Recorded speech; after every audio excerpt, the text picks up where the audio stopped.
How did a mystery-solving talking dog go from this Wait for me! end up like this? Well, it's a long journey, but lucky for you, today we're taking you with us. Today we're unmasking, pun very much intended, the entire story of Scooby-Doo.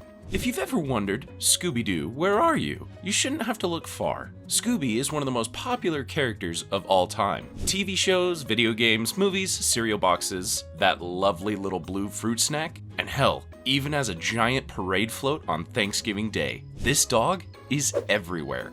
It all started in 1969, with teenager culture in full force. Hanna-Barbera originally set out to develop a TV series about a teen rock band that solves mysteries, before settling on the formula we all know and love. Every episode stars a team of detectives called Mystery Incorporated, which is composed of Fred, Velma, Daphne, Shaggy, and the legendary Great Dane, Scooby-Doo. Scooby and Shaggy are best buds who can never turn down a meal or two or three. Okay, these guys just eat non-stop. Fred and Daphne are the traditionally attractive popular kids, and Velma is the smart and nerdy one. Together, they ride around in a hippie van, the Mystery Machine, and solve cases with all sorts of ghouls and ghosts involved. The monsters are all really just humans in disguise. Well, most of the time. Considering the size of this franchise, a video covering everything would take forever. But we've handpicked the most iconic episodes of movies that tell the definitive adventures of Scooby and the gang. It all starts with the first series, Scooby-Doo, Where Are You? Episode 1, What a Night for a Night, begins with an instantly memorable theme song. We meet Scooby and Shaggy walking home from the movies when they hear a mysterious rustling in the bushes. Oh, it's just a frog, which Scooby in turn chases after. Shaggy follows and they encounter something even weirder, a crashed car. Fred and Daphne discover evidence indicating that the car was driven by Professor Hyde White, not to be confused with Walter White, headed to the county museum. One big question, where did Hyde White disappear to? The gang visits the museum and meets the curator, Mr. Wickles. He tells the gang the legend of the Black Knight, a suit of armor that comes alive on a full moon. Spoiler alert, this guy comes back multiple times, and he's one of the earliest fan favorite monsters. The gang returns to the museum the next night and sneaks in. Shaggy is super stealthy.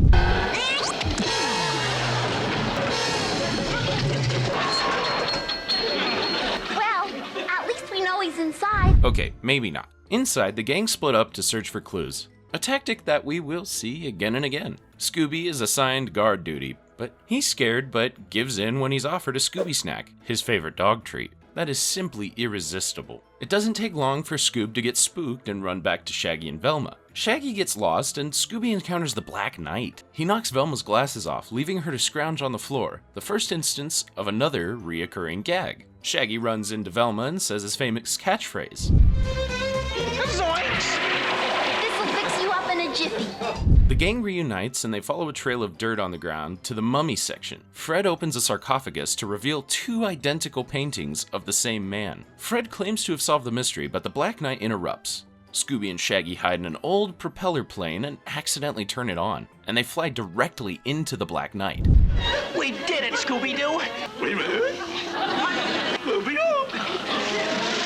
The police arrive, the gang unmasks Wickles, but where's the professor? Scooby-Doo leads them to one of the museum's exhibits, where he's tied up. Hyde White and the gang talk, and they realize Wickles set the entire thing up, and that concludes the gang's first mystery. Episode 10 takes us to the circus. Mystery Incorporated rolls in and witnesses a strong man and a small man getting into a gnarly bike accident. The gang stops to help and discovers that Max, the short one, and Samson, the strong one, are leaving the circus due to mysterious circumstances. The gang investigates and discovers that a ghost clown is haunting the circus grounds and sabotaging the acts. The gang drives away, but they forgot Scooby.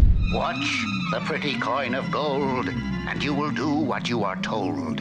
And he's being hypnotized by the ghost clown. Mystery Inc. returns to find Scooby walking the tightrope. After some hilarious back and forth, Velma and Shaggy save Scoob from a big fall. Later, Fred sets a trap for the ghost clown with Scooby as bait. Shaggy gets hypnotized to be a lion tamer and begins fighting one of the big cats. Scoob discovers him and blows the ghost clown's whistle to reverse the hypnosis. It breaks the trance and leaves Shaggy totally defenseless. They get away just in time, but the ghost clown follows, directly into the gang's trap. But he mysteriously disappears. Shaggy tries a new strategy. Now, Scooby!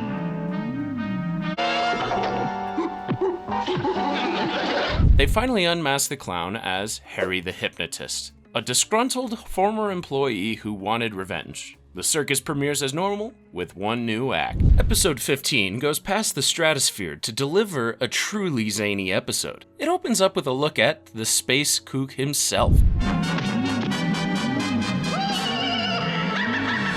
Honestly, you might be a 60s kid if that face terrified you. Back with the gang, the mystery machine runs out of gas, and they head to a farmhouse for help. They find a hostile farmer who says he's being harassed by a ghost from space. No, not that one. The gang follows the kook's ship to an abandoned airfield. On the scene, they discover an old shed with a generator running inside. I wonder what that's for. Shaggy and Scooby are scared, but they cut their terror by chowing down on some peanuts. The kook decides to get in on it too. They get away just in time. Back with Fred, Daphne, and Velma, they uncover the kook's workshop. Then Fred gets scooped up by a crane. Velma and Daphne go get Shaggy and Scooby. They're interrupted by the space kook and run the heck away. Shaggy and Scooby hide in the mess hall. Shaggy goes to fill in the others when the kook reappears. Some shenanigans follow. Scooby gets a trip through the dishwasher.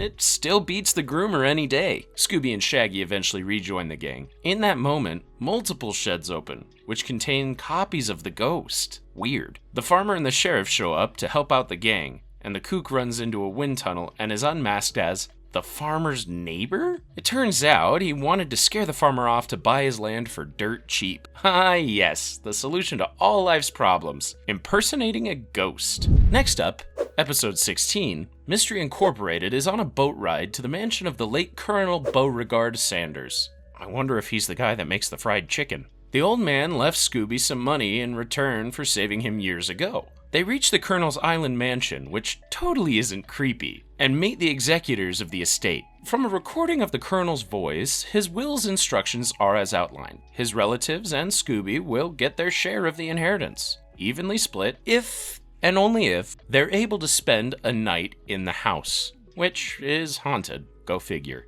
That night, the house doesn't seem too bad until Scooby takes a bath.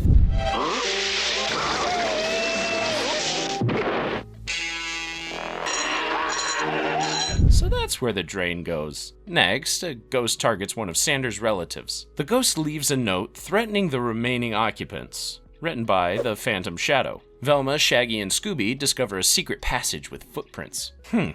Why would a ghost leave footprints? They take an elevator to another one of Sanders' relatives' rooms, and he's gone too. The rest of the Sanders clan flees, leaving only Scooby in competition for the full inheritance. They discover an organ, and Velma discovers a secret passage by the piano, which leads to her finding the Sanders cousins in coffins. Two ghosts appear, and a chase begins. Fred comes up with a plan. Trap the ghosts using fans to blow them into the washing machine. Instead, it sends Shaggy and Scoob flying, but they manage to steer it to force the ghosts into a washing machine anyway. The Phantoms are unmasked as the Will's executors, who tried to scare away the heirs so they could keep the money for themselves. Scooby gets the inheritance, but it's in Confederate money, making it totally worthless. At least he gets a bone. He ends the episode as he almost always does, looking at the camera and saying his name. Good boy. Season 2, Episode 3, Jeepers, It's the Creeper. Aw man. Introduces another fan-favorite monster right away. Mystery Incorporated heads to a school dance when they see a strange case. A car crash where the victim's vehicle was ransacked after the collision. The victim, who's a bank guard, blames the creeper and hands the gang a blank piece of paper. They bring the man to Mr. Carswell, the bank's president. He tells them that the creepers robbed his bank repeatedly, and they can't do anything to stop him. Anyway, it's time for a 60s dance break. The dance gets interrupted when the creeper turns out the lights. The party moves to the malt shop, but on their way out, Scooby and Shaggy run into the creeper. The gang gets chased until they escape in a horse-drawn carriage. until the horse gets loose and throws Scooby and Shaggy off with the creeper still hot on their trail. They manage to give him the slip and hide in a chicken coop. Meanwhile, Fred, Daphne, and Velma begin investigating the guard's paper. They check out a nearby abandoned car and discover torn up photo negatives. Someone is trying to hide something. While that's happening, Scooby and Shaggy run from the creeper again and get jumped by the rest of the gang, who mistake Scoob and Shaggy's footsteps for the monster. The gang discovers the creeper's hideout, which is a terrifying cave. They meet a hermit inside who's seriously suspicious. The gang gets out of there to tell the sheriff, but one huge problem. The creeper is waiting for them in the mystery machine. There's another wacky chase until the creeper gets caught. Turns out it was the president. He was ripping off his own bank. Velma holds a flame to the paper, which reveals an incriminating photo of Mr. Carswell. These crooks never learn. Episode 8 begins with the gang competing in a local TV station's dance contest when an unexpected audience member arrives. Hey, what was that? Scooby-Doo, where are you? Right here.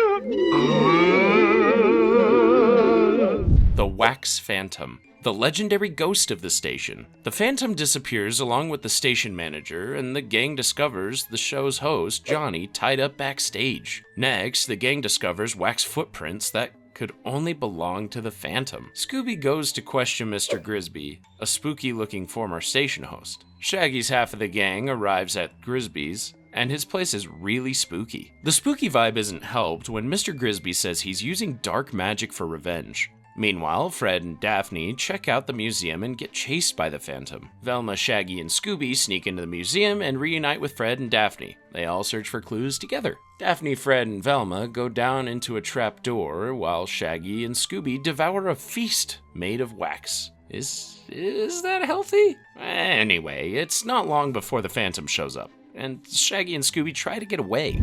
Like we're safe now. I think. Oh, no.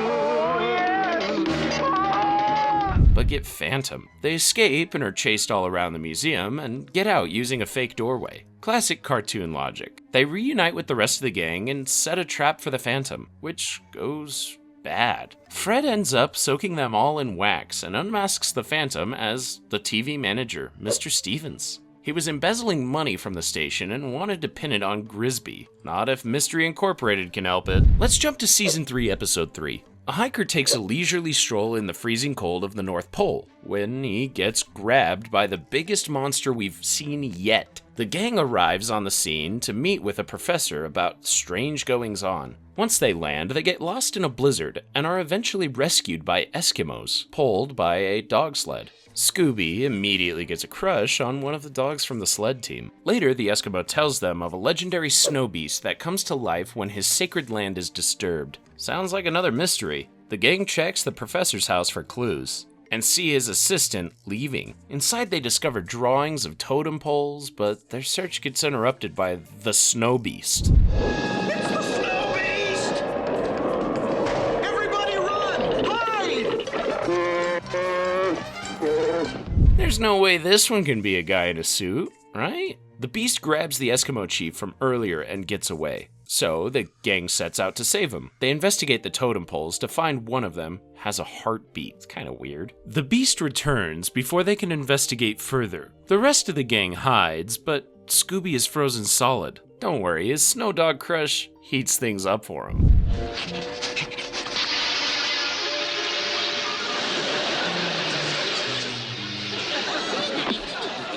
The gang follows the beast's tracks to its lair, where they discover a submarine hidden deep in the ice and some black snow. Shaggy and Scooby then lead the beast on another chase and even give him a dental exam. Eventually, the gang lures the beast to slip and collide directly into the totem pole, revealing that it's an oil tower. The monster is unmasked as the professor's assistant. Turns out the snow beast was a giant robot designed to scare off everyone so the assistant could siphon oil from the protected land. Diabolical, but no match for Mystery Incorporated. The series finale, The Beast is Awake at the Bottomless Lake, gets going when a creature from the Black Lagoon-style monster emerges from the deep water. Mystery Incorporated takes a detour to Canada and decides to camp at the Bottomless Lake. They get lost on the way and sends Shaggy and Scooby to ask for directions, but it isn't long before they encounter the Beast. Next, they try a gas station. The owner tells them that the beast scared off the entire campsite. Mystery Incorporated sets out to investigate the lake. Later that night, they hear thunder, but there are no clouds in the sky. Fred, Daphne, and Velma check it out while Scooby and Shaggy stay back to make some sandwiches. Of course. But they're not alone. Quick, into the cabin!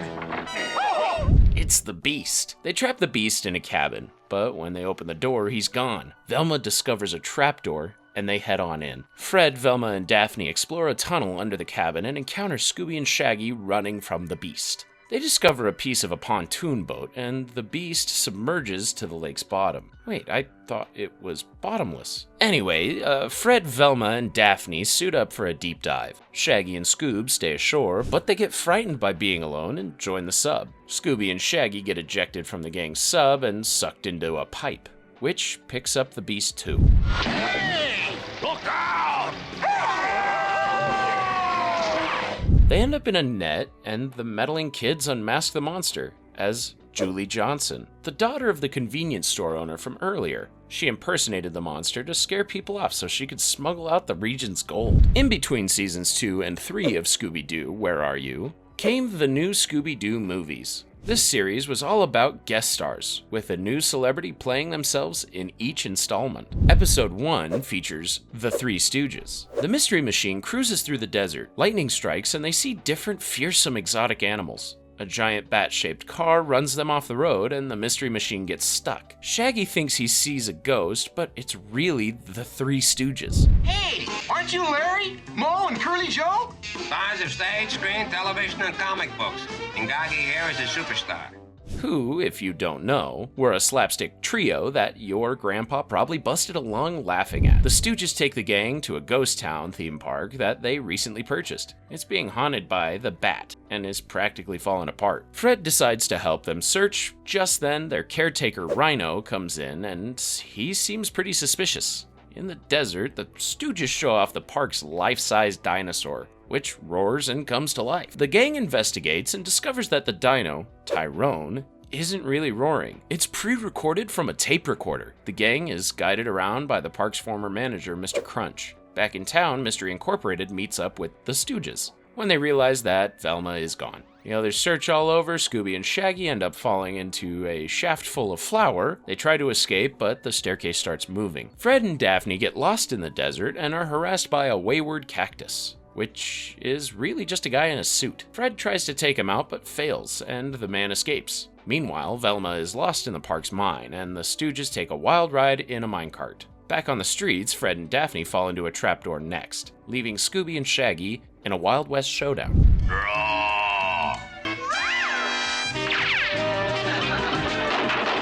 Of course, Shaggy is a big scaredy cat, and the gunslinger glitches and breaks. What is this, Westworld? Back underground, the Stooges and the rest of the gang try to find a way out. Unfortunately, Curly makes Velma sneeze and it causes a cave-in. The Stooges get digging when Velma has the idea to yell through a vent to get the attention of Shaggy and Scooby. Shaggy then uses Tyrone, the Tyrannosaurus. He pilots the dino, digs into the ground, and rescues the gang. Just then, the Bat car, please, don't call it a Batmobile, appears, and Tyrone scoops up the Bat's pilots, who are the gunslinger and Native American, who have been harassing the gang throughout this episode. They're, of course, Crunch and Rhino. They were trying to scare tourists away to steal valuable uranium from the ground. The next day, the animals are back in the zoo, and Scooby and Shaggy celebrate by consuming a giant sandwich. Classic stuff all around. Episode 3 features a crossover with another spooky show from the same era, the Addams Family. This is actually their first animated appearance. And if you want to hear more about the creepy kooky clan, check out our complete story of the Addams Family video, linked right here. It begins when the gang sees a giant pair of glowing eyes through the fog. The Mystery Machine crashes and meets a fleeing husband and wife who are running from a very creepy house, which you might know as the Addams Manor. Lurch meets the gang and leads them inside. The gang steps into the manor when Daphne has a realization. Now I know why this house looks so familiar.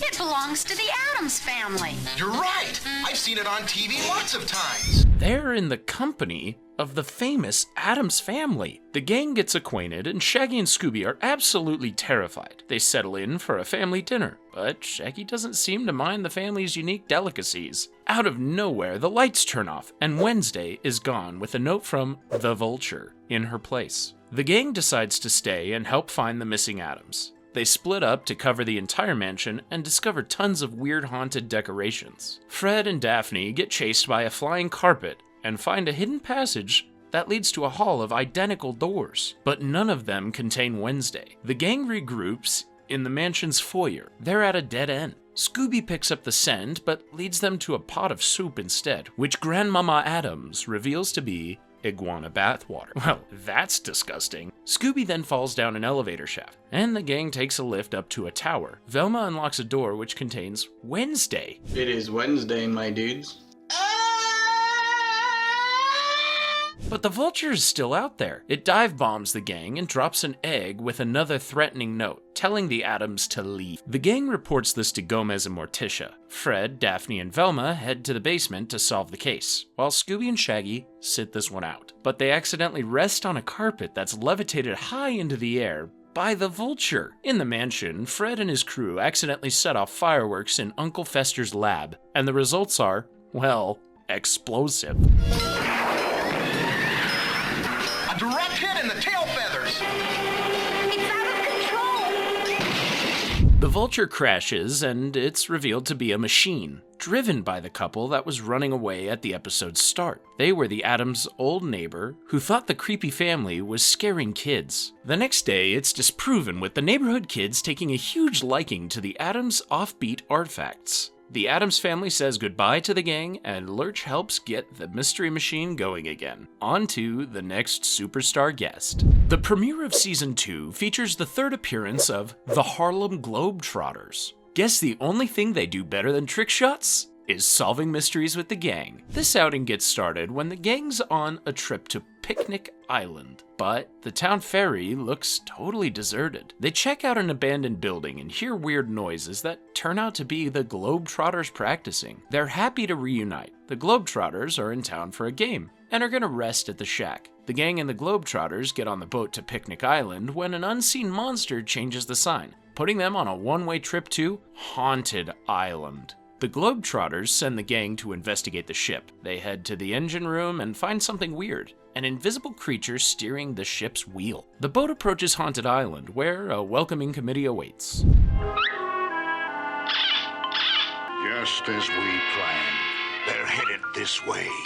On their way in, the boat is on a collision course with a giant rock, so the gang and the Globetrotters abandon ship. They stumble upon an old, abandoned-looking mansion, and they decide to ask the owners if they can stay the night. The doors open, and everyone heads inside. No one seems to be home. It's really creepy. Everyone finds their lodging. Say, how does an entire basketball team find enough room to sleep? Night, Pap, Curly Geese, Metal Larkin. Knock it off, fellas. One big good night all is enough.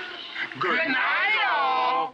Oh, that's how. All in the same, comedically small bed. That night, all kinds of creepy stuff happens. Shaggy, Scoob, and the Globetrotters disappear, and the rest of the gang gets searching. They find the Globetrotters stuck in a hidden library. This is bad. They need sleep or else they'll lose the big game. But the haunts are keeping them up. Meanwhile, Shaggy and Scooby are outside when a ghost visits them. The Globetrotters discover a secret passage, head out, and find Shaggy and Scooby. It isn't long before the rest of the gang catches up and tracks their invisible enemies to a cabin. Scooby plugs the chimney, causing the crooks to run out. The Globetrotters do the unmasking honors. It's the owner of the Scorpions.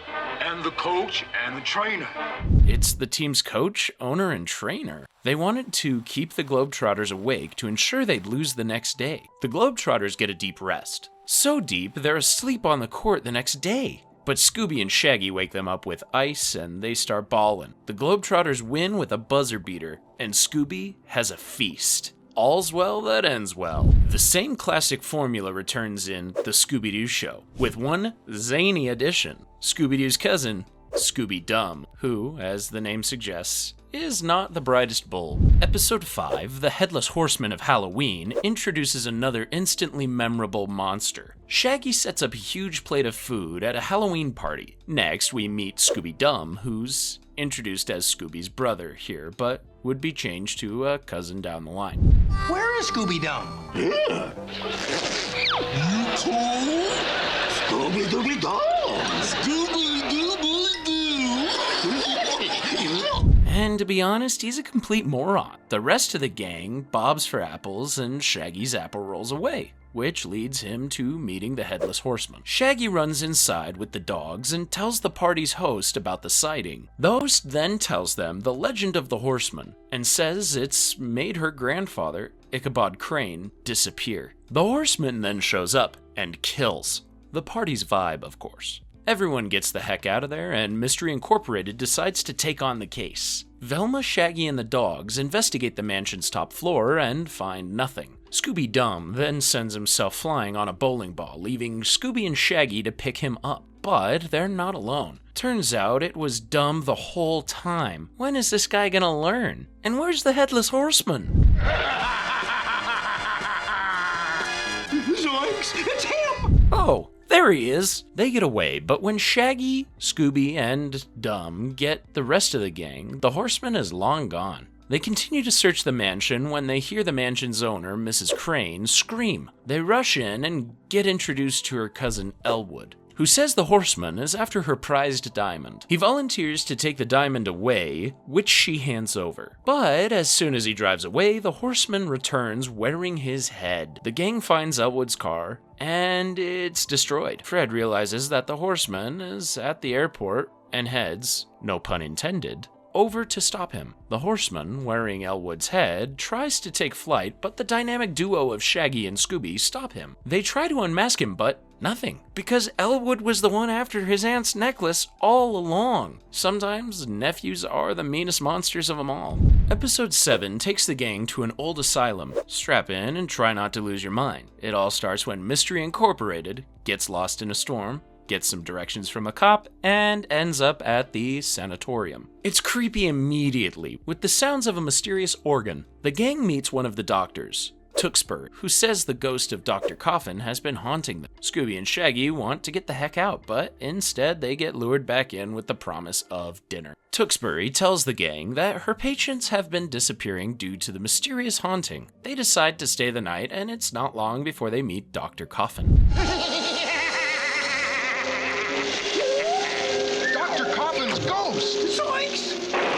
Fred discovers a secret passageway and goes to check it out with Scoob and Shaggy. They find a series of mirrors to reflect light, but their search is cut short when Dr. Coffin reappears. Elsewhere, Velma and Daphne notice dead patients being loaded into an ambulance. The gang sets out to follow, but the ambulance seems to disappear off the road. Later that night, Dr. Coffin shreds on the organ, causing the hospital's vicious dogs to sleepwalk. It affects Scooby too, who gets in a trance dance. Dr. Coffin himself finds Shaggy and Scooby and leads them on a manic chase.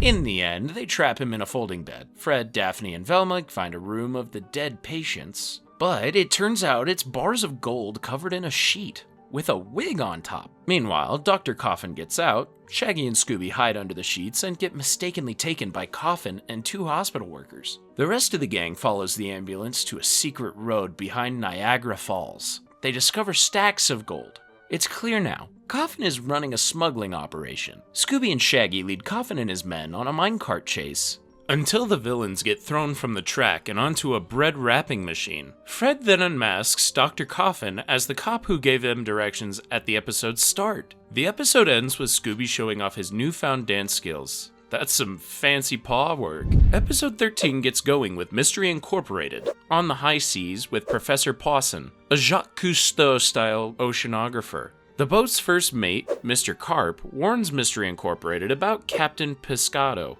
an evil pirate who commands a team of sea monsters. That night, Fred and Shaggy spot the monsters in the water, and it isn't long before they come aboard. They've come aboard!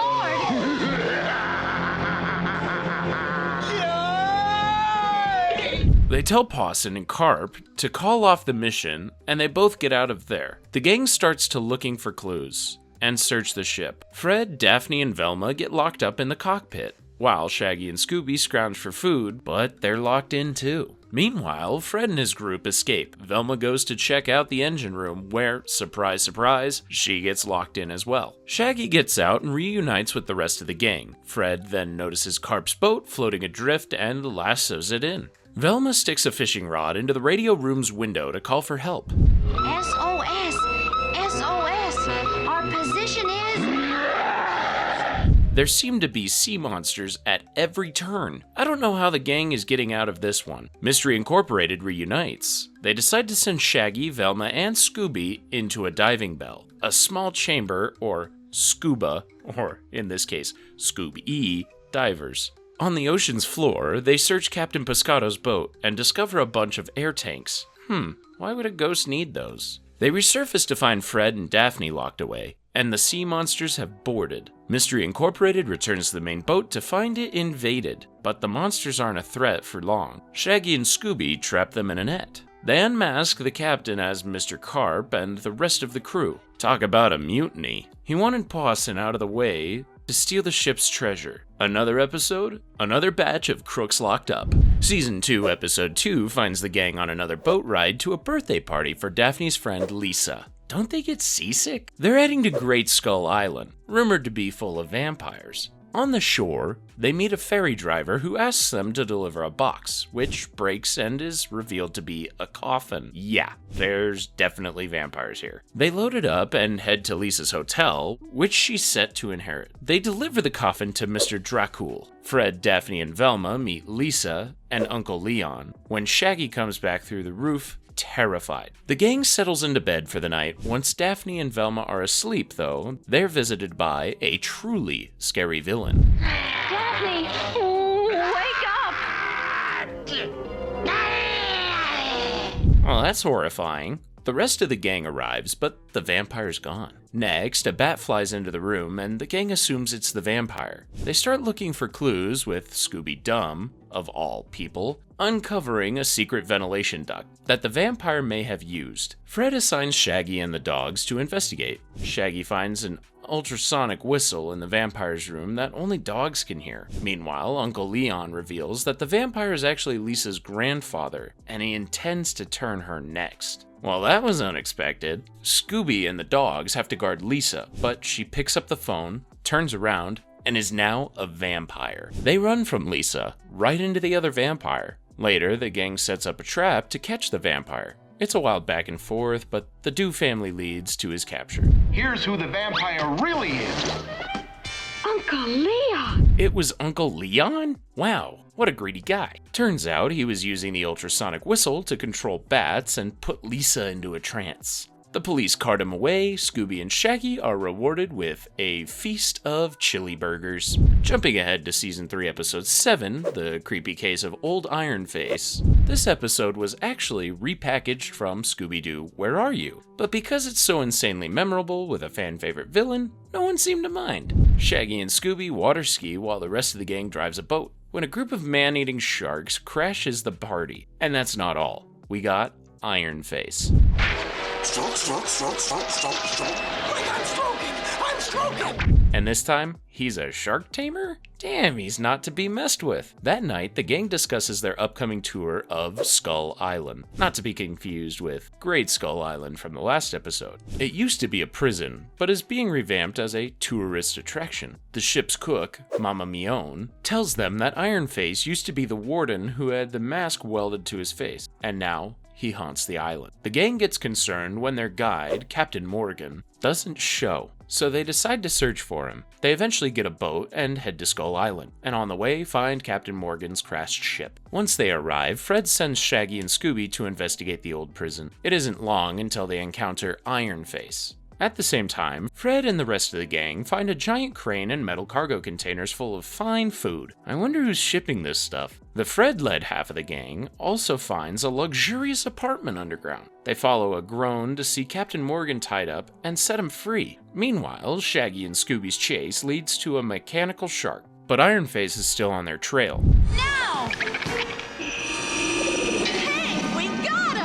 They go back and forth until Fred uses the magnetized crane to pick up Ironface. Genius! They unmask him to reveal Mama Mione, the cook from earlier. She was making bank smuggling prisoners off the island and got mad when she found out it was going to be made into a tourist attraction. The gang leaves the island with the sun shining bright. Episode 12 begins with a visit to the Far East. That's right, the gang is in China, and very close to a city that was visited by a legendary moon monster, which has the ability to turn people into stone. They arrive at the place of legend and get a flat. Looks like they have to stay overnight. But I'm sure the monster is just a legend, right?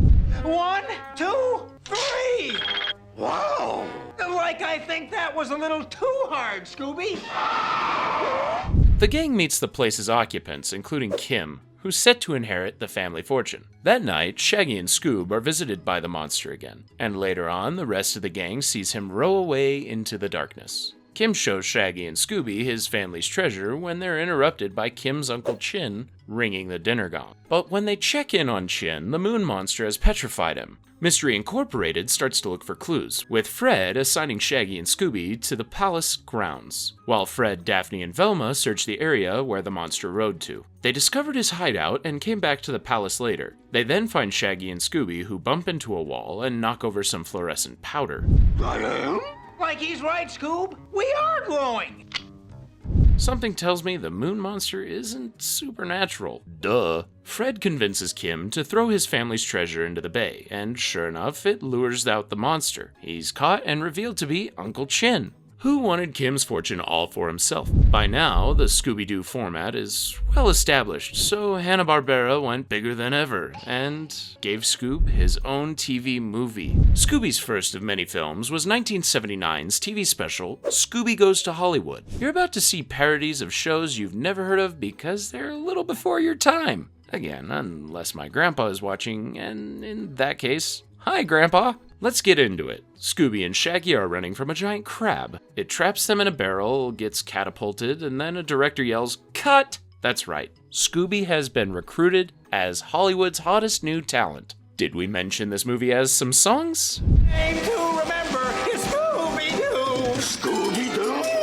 Scooby-Doo. Shaggy might need some singing lessons. Anyway, Scooby and Shaggy take a meeting with a big shot executive. Shaggy plays how Scooby won the West. Get it? Like how the West was won? I told you, you haven't heard of these shows. Scooby and Shaggy star in the film, which ends with Scooby causing the entire set to collapse. Back in the studio, the exec thinks it's ridiculous that Scooby wants to do more serious pictures. So Shaggy and Scooby set out to prove they are serious. They tell the gang that Scooby-Doo is quitting his show. They return to the exec named CJ and show him another film, Scooby Days, their take on Happy Days. It's a total 50s throwback with Scooby rocking Fonzie's famous hairdo. Scooby hits the jukebox like Fonz and it shatters. Uh-oh. The film is done, and CJ hated it, so he suggests Scooby return to his regular show. But Shaggy doesn't listen, and sends Scooby to a fancy restaurant to network. Unfortunately, Scooby is more interested in raiding the buffet table instead, and he gets banned from the place. So Shaggy takes Scoob to the pool next, where he messes up yet again. Maybe a fully grown Great Dane isn't meant to be a Hollywood star.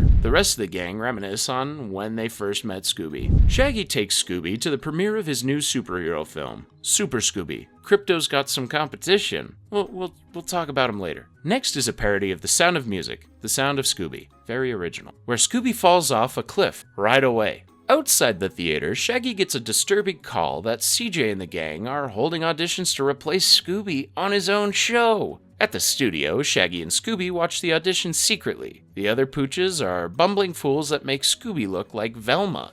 Until the last dog, who's a bit of a weird hippie, and he gets the job. CJ expects Scooby to go back to his show, but instead Shaggy has a whole new pitch. Scooby and Sherry, like Sonny and Cher. CJ hates it like all the others, although it does have a groovy disco number.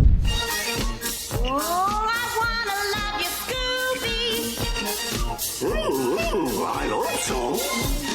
Next, the Love Ship, which is of course referencing the Love Boat. The network heads confer, and CJ tells Scooby he needs to announce his move to primetime on the Jackie Carlson show, which sounds a lot like Johnny Carson. The announcement upsets kids all over the nation. Later, in CJ's office, Shaggy shows the next Scooby film. Scooby's Angels, which is as disastrous as all the others. CJ shows Scooby that outside, a huge crowd cheers for him. They appreciate the Saturday morning cartoon, and he's touched. He finally gives in and rejoins Mystery Incorporated, where he belonged. Shaggy, however, takes a little more convincing. The show's fourth iteration, Scooby-Doo and Scrappy-Doo, expanded the Scooby clan even further with the introduction of his nephew, Scrappy-Doo. Unlike Scooby or Shaggy, Scrappy lives up to his name and, despite his small size, is not afraid of a fight. Audiences were split on the little guy, and he was undoubtedly an integral part of the Scooby formula for the next 10 years. Episode 1 opens with Scrappy's introduction to his Uncle Scoob. Uncle Scooby? Hi, I'm Scrappy-Doo. The action gets started when a comic book supervillain named the Blue Scarab tries to intimidate the artist, Sloane, who draws his comics. That's not meta or anything. In a diner, Shaggy, Scoob, and Scrappy read Blue Scarab comics, and in a neighboring booth, Velma reads the news about the artist's attack. They set out to interview Sloane, which then leads them to the comic's owner, Mr. Hardy. Mr. Hardy wants to fire Sloane if he can't produce more of his comic book magic. Meanwhile, Shaggy and his dogs witness the Blue Scarab visit Sloane again. Shaggy gets the idea to predict the Scarab's moves through a comic, and deduces that he'll hit a jewelry store next. You know, Shaggy can be pretty smart once in a while. That night, sure enough, the Scarab bursts into the store. His next target is predicted to be the City Museum. Scooby leaves Scrappy outside while the rest of the gang catches the Blue Scarab, escaping with a prized ruby crown. Scrappy decides to set up a genius trap. Got him! Oh boy, I got him! Yeah, I got him! That nabs Scooby instead. Okay, maybe it's not so genius. The gang regroups and stakes out the comic printing press. The Blue Scarab turns up, and with the help of Scrappy, they knock the crook out. He's unmasked as Sloane's trusted assistant, who wanted Sloane gone so he could steal the spotlight for himself. And just like that, we have another mystery-solving member of the Doo clan. Episode 10 takes the gang back to the West Coast, Alcatraz, to be exact. The island hasn't held prisoners in years, but the gang's tour guide says it's been haunted lately by the Lady of the Bay, a vampire, and the ghosts of old prisoners. Unlike Scooby and Shaggy, Scrappy wants to find the monsters, and says his famous catchphrase, There you are! Ta-da-da-da-da-da! Puppy power! The vampire then actually turns up and scares the heck out of Scooby and Shaggy. On the tour, Fred and the company learns about Lefty Callahan, an old prisoner of the island whose stolen jewel treasure was never recovered. Scooby and Shaggy catch up with Fred and Velma, who lost track of Daphne somewhere in the prison. Scrappy finds Daphne, who doesn't know where she went. That's weird. The tour heads to San Francisco, and the gang, minus Daphne, who went to get some rest, researches the Lady of the Bay. The vampire visits them at the library, but they escape quickly. That's when Daphne comes downstairs when Shaggy notices something really weird. Wait a minute, Scoob. Do you not see what I don't see? Daphne's not casting a reflection. Shaggy, Scooby, and Scrappy head for Fisherman's Wharf with the tour, while the rest of the gang continues their investigation. Shaggy and Scooby load up on garlic to give themselves rancid, vampire-proof breath. They think they see Daphne and run after her. She turns around to reveal herself as the Lady of the Bay. Like zoinks! Scrappy chases after her when she turns into a bat and flies into their hotel room. Later, Velma deduces that the vampire will appear at the San Francisco Opera House. Scrappy sets up a trap, which, of course, catches his friends instead. But after some messing around, he lowers a cage, capturing the vampire. He accidentally flips the light switch, and the vampire disappears. But every suspect is present, including Daphne, the tour guide, and the two tourists. Velma unmasks one of the tourists, Mrs. Cornell, as the true vampire. But that's not the only twist. Mrs. Cornell is Lefty Callahan, back in San Fran to reclaim his jewels. And all of the moments that implicated Daphne, just coincidences. Can't these guys ever have a normal vacation? Episode 12 features more monsters than a Halloween party. We begin at a horror awards show with the cast. A who's who of goblins and ghouls. But a shadow creature crashes the ceremonies, and is too scary even for this established crew of frighteners. This will be the last time your panel of judges gives an award for anything.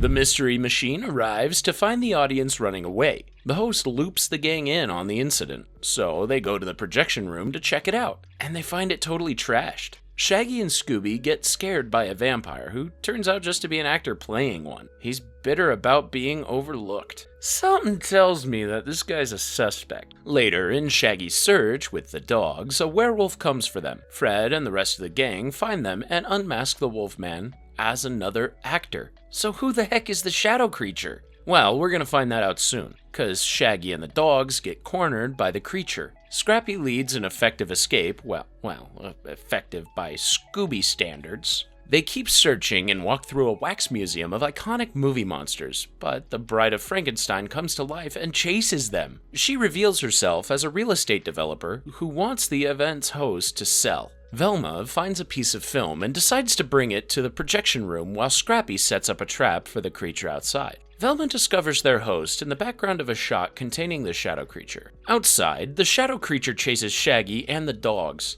and Scrappy deals the finishing blow.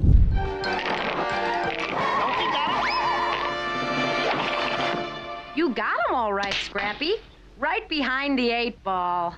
The creature is unmasked as the host, Mr. Davis, who wanted to destroy the film because it contained evidence linking him to a robbery. Wild. The season 1 finale is a test run for the format this show takes on for the remainder of its run. The gang visits the Big Apple to see Scrappy's family. Fred, Daphne, and Velma leave Shaggy and the dogs to go to Scrappy's old hood. But they're not alone. Two crooks, Tony and Carl, scope out their arrival. Shaggy and the dogs meet Scrappy's old friends, Annie and Duke. And before we know it, we've got a pack on our hands. While grocery shopping that night, the crooks scoop up Scoob into a truck and kidnap him. Or should I say, dog-nap him. Shaggy chases after him, but he gets grabbed too, leaving Scrappy, Annie, and Duke to find them. The dogs find clues at the scene and have an idea as to where to go. Scrappy and his gang head to the subway in a trench coat.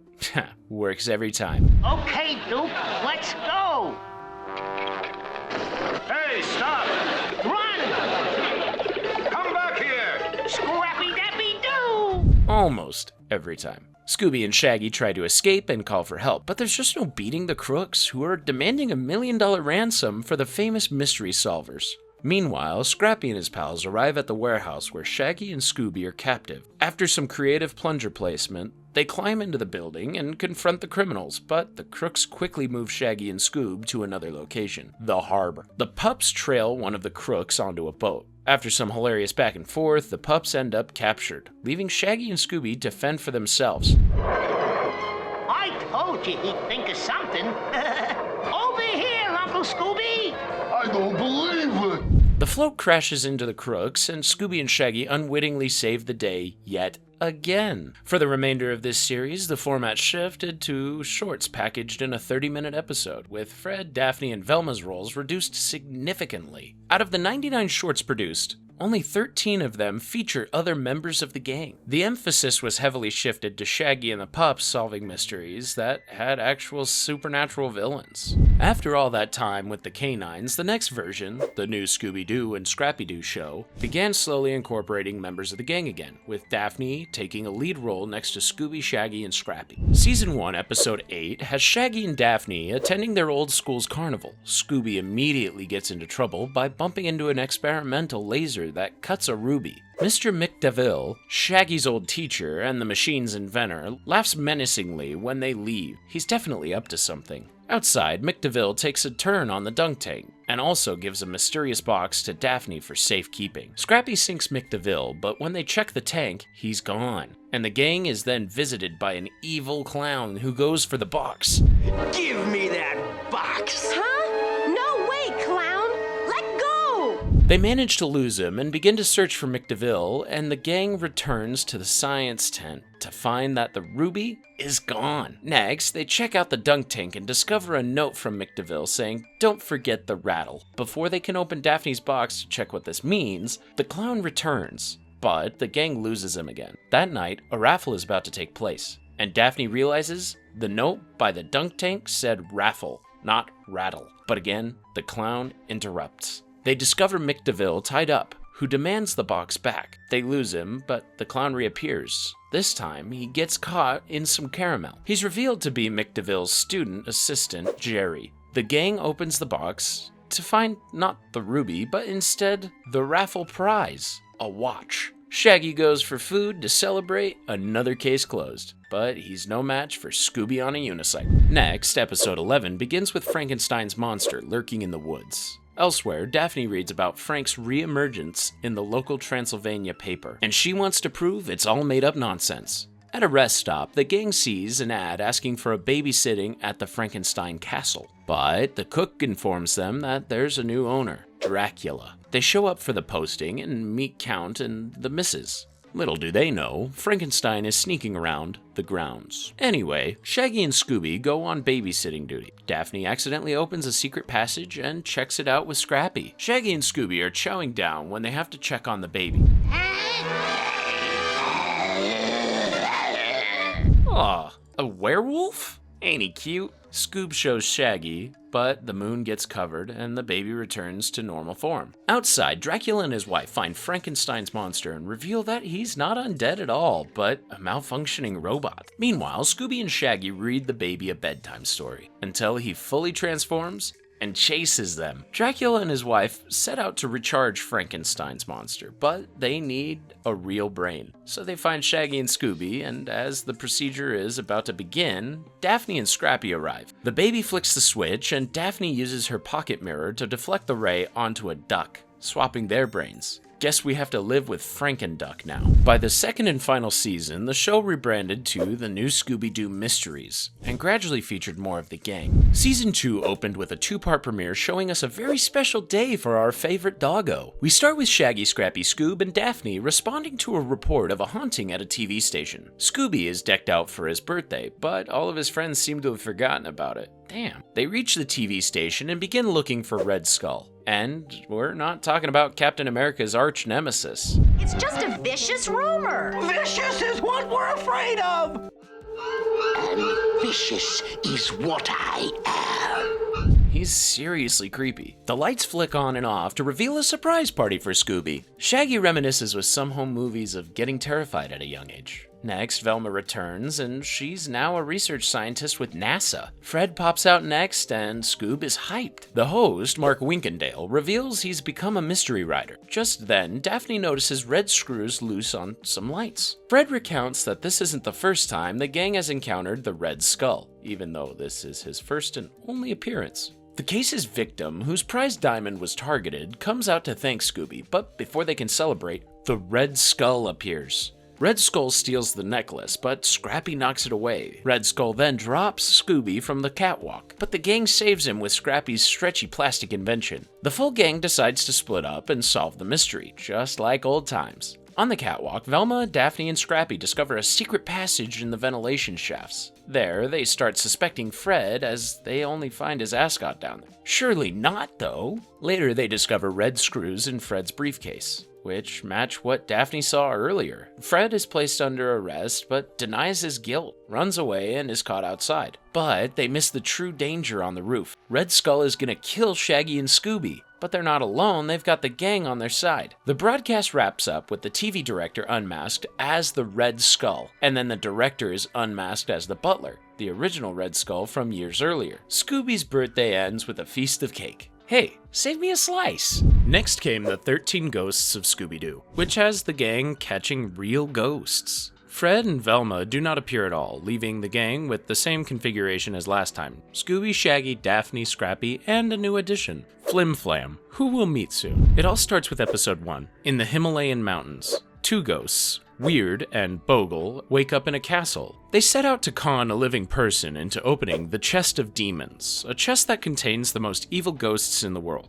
Up in the sky, the gang thinks they're flying to Hawaii, but they're way off course. The ghosts zap the fuel tank, causing a crash landing. On the ground is Flim Flam, a no-nonsense street kid who is always running a scam. He catches a ride out of there and meets the gang. Perhaps I can be of service. Flim Flam's a name, selling's my game, with just a touch of magic. The police take them in, and the gang is told by a judge to leave the town by sunset. So they return to the plane's site to find it gone. They follow tracks to a spooky temple which contains Weird and Bogle, but those dumb ghosts lock the door, leaving the gang to visit town instead. In the back room of a bar, Flim Flam introduces the gang to Vincent Van Ghoul, an authentic magician who scams tourists on the side with Flim Flam. He tells the gang that werewolves rise from each full moon, and the gang watches what appears to be a vampire perform at the bar. Until he transforms into a werewolf. The entire bar turns too, including Daphne. No, not Daphne! Shaggy, Scoob, Scrappy, and Flim Flam flee into the sewers with Daphne after them. Flim Flam saves the day, throwing Daphne a cure that brings her back to normal. The gang then heads to the temple to get their plane back, and the werewolves pursue them, but Flim Flam uses his cure. A transformed townsfolk reveals that the 3 ghosts who used to haunt them cursed everyone before they got locked into the chest.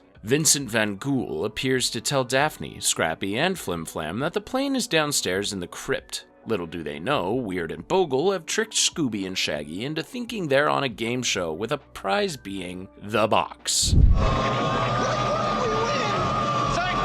ghosts in a wide variety of shapes and powers, and they're all yours! Van Ghoul says whoever releases the ghosts has to catch them, and like that, the series' premise is set up. By episode 5, Scooby and the gang have captured 4 of the escaped ghouls, including a vampire queen, a demon warlock, and a mirror demon, but nothing can prepare them for what's next. The gang tunes in for the son of the bride of the ghost of Frankenstein, but things get creepy when the monsters on TV begin talking to the audience. It sucks the gang into the show. Scooby begins appearing in the movie and even takes over the production company logos. The film itself is an homage to the classic black and white creature features, with the gang appearing in color. Dr. Frankenstein and Igor find the gang and put Scooby and Scrappy in their costumes so that they can get away. Scoob and Shaggy escape an angry mob back to their castle to raise the monster, just like how the movie normally goes. Vincent Van Ghoul attempts to use magic to get them out, while the ghost who initially trapped them, Zomba, reaches the chest of Demon, but it accidentally triggers the security system. Daphne enters dressed as the bride of Frankenscoob, followed by Shaggy as a cop trying to stop Scoob. Meanwhile, Zomba realizes Flim Flam and Van Ghoul have the chest and goes after them. In the castle, Scoob raises the dead.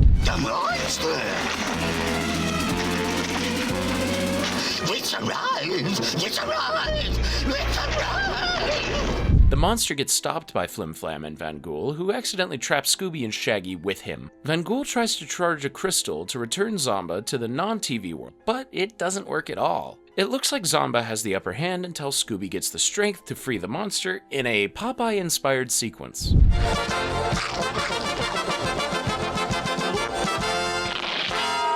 To return the favor, the monster saves them from Zomba. She gets caught in the chest, and the spell is broken. On to episode 7. The gang now has 5 ghosts in their chest, but nothing can prepare them for the 6th. In New Orleans, Vincent Van Ghoul is honored as a Warlock of the Year, but they have an unexpected guest, Nakara, another ghost who wants to drain the Warlock's powers. Van Ghoul recognizes her and runs away. Later, Nakara tells the gang that her and Vincent used to date, and she wants to catch up with him. Flim Flam spills the beans and tells her. The gang decides to look into her, and it isn't long before they see something really weird. No, Scoob! Look!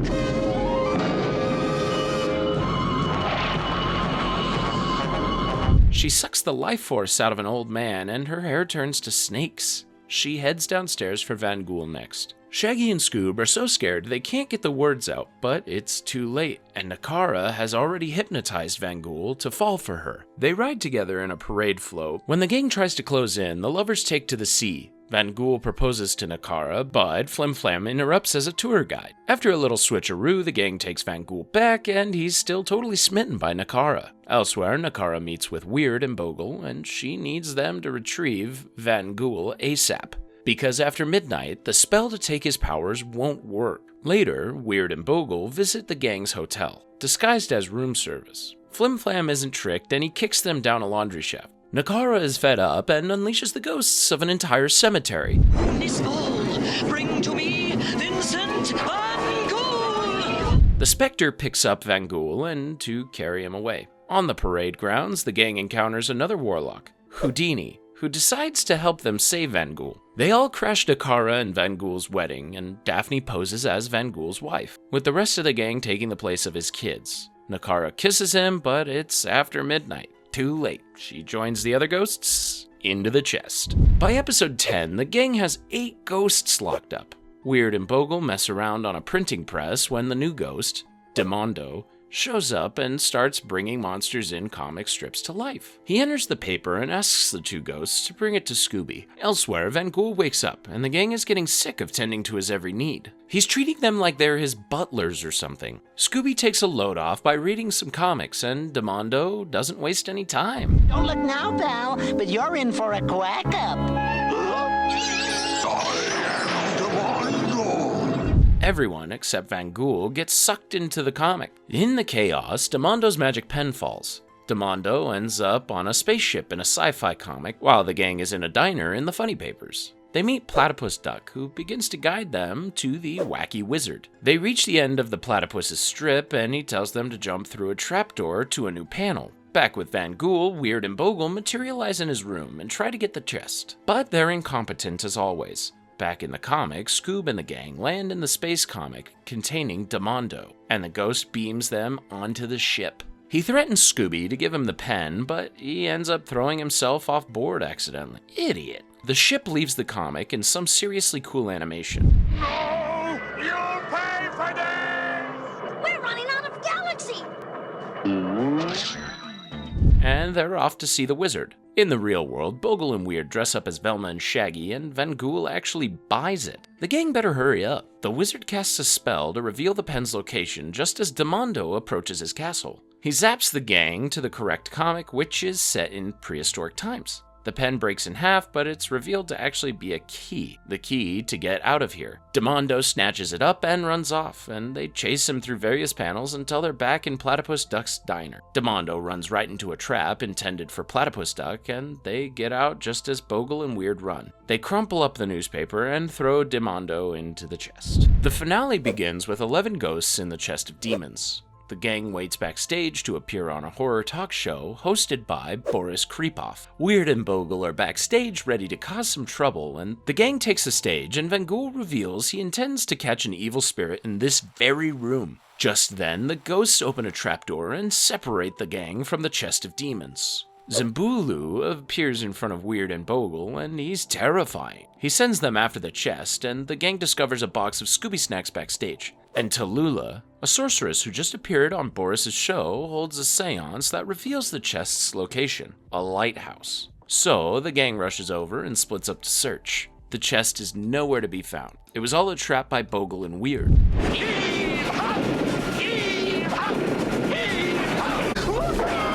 They get out safely and go back to Boris's assistant, who hosts another seance. She uses her crystal ball to contact Van Ghoul, who says his spellbook has been stolen. She tunes in to find the chest's location in a graveyard, and the gang arrives, and it isn't long before Scooby and Shaggy are scared silly. Zombies rise, but Flim Flam manages to distract them. Wow, he can even scam the undead. One of the zombies drops tickets to Boris's show, leading them back to the TV studio. Backstage, they discover the stolen book and other clues, and Boris was in on it the whole time. Boris was about to open the chest live on television when Van Ghoul and the gang arrived to stop him. But he's not the only one who wants the box. You thought I was a mere medium, but in reality, I am... He opens the chest, but Flim Flam sucks all the ghosts into a vacuum. They sure make the Ghostbusters look like a bunch of amateurs. Wait, what happened to the 13th ghost? Fans had to wait all the way until 2019 for a movie that wraps this storyline up. So don't worry, you'll only be waiting minutes instead of years. Scoob's next movie, Scooby-Doo Meets the Boo Brothers, is the longest adventure yet, running at a feature-length hour and a half. Daphne and Flim Flam sit this one out, leaving our gang as Shaggy and the Doo-Dogs. It gets going when Shaggy, Scooby, and Scrappy head to the estate of Shaggy's late uncle, Colonel Beauregard, which Shaggy is said to inherit. Do you think he knows Colonel Beauregard Sanders from the first series? On the way in, the gang encounters a sheriff who tells them the estate is haunted. The sheriff has to get going when he receives a call about an escaped circus ape. The gang hits the road, and immediately it gets weird. There's no such thing as a ghost.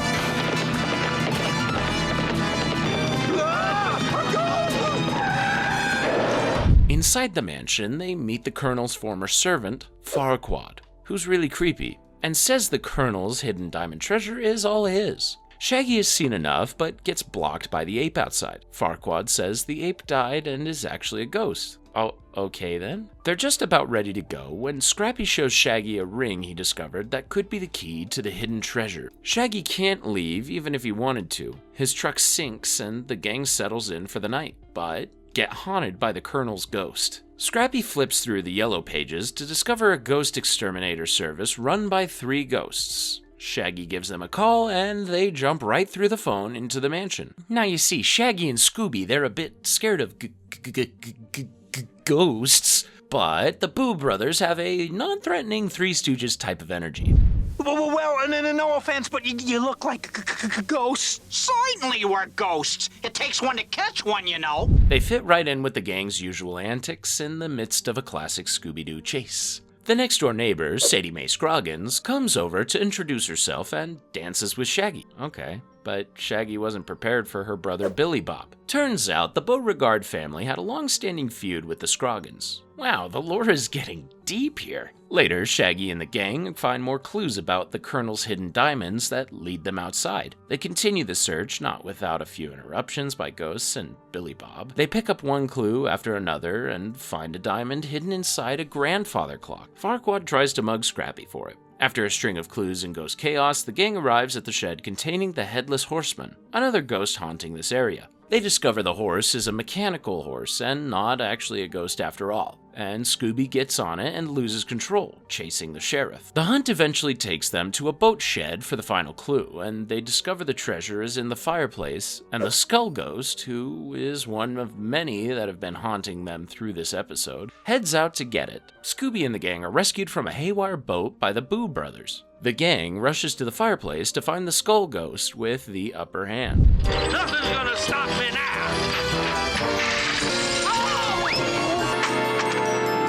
Not. He's unmasked as the sheriff. Wait, actually, he's the sheriff's twin, and he's taken away. Shaggy leaves the house to the Boo brothers so they have a purpose, a place to haunt, and the gang hits the road for the next adventure. Next came Scooby-Doo and the Reluctant Werewolf. Scrappy's last appearance in animation, but not overall, which we'll leave this as a surprise for now. This is essentially a huge Wacky Races episode, with the gang swapped in for Dick Dastardly and the usual suspects. Shaggy and Scooby are in a car race cheered on by Shaggy's girlfriend, Googie. What happened to Sadie Mae? Anyway, this is Googie's only appearance, and the first time Shaggy has an official girlfriend. This intro race establishes the Wacky Races style, which was another Hanna-Barbera production. They win the trophy and we cut to Transylvania. A gaggle of monsters, including Frankenstein, his bride, mummy, witches, and more, gather for the Monster Road Rally, which is another derby. Werewolf is out though, and Dracula, who is now rocking some gross green skin, wants to cancel the race. Wonder if he remembers the time Shaggy and Scooby were his kids' babysitters. Anyway, the monsters decide to make a new werewolf and jump right to Shaggy as the candidate. Dracula summons his henchmen, the Hunch Bunch, to locate Shaggy. They're thwarted multiple times, but at the drive-in, they finally expose Shaggy to the moon.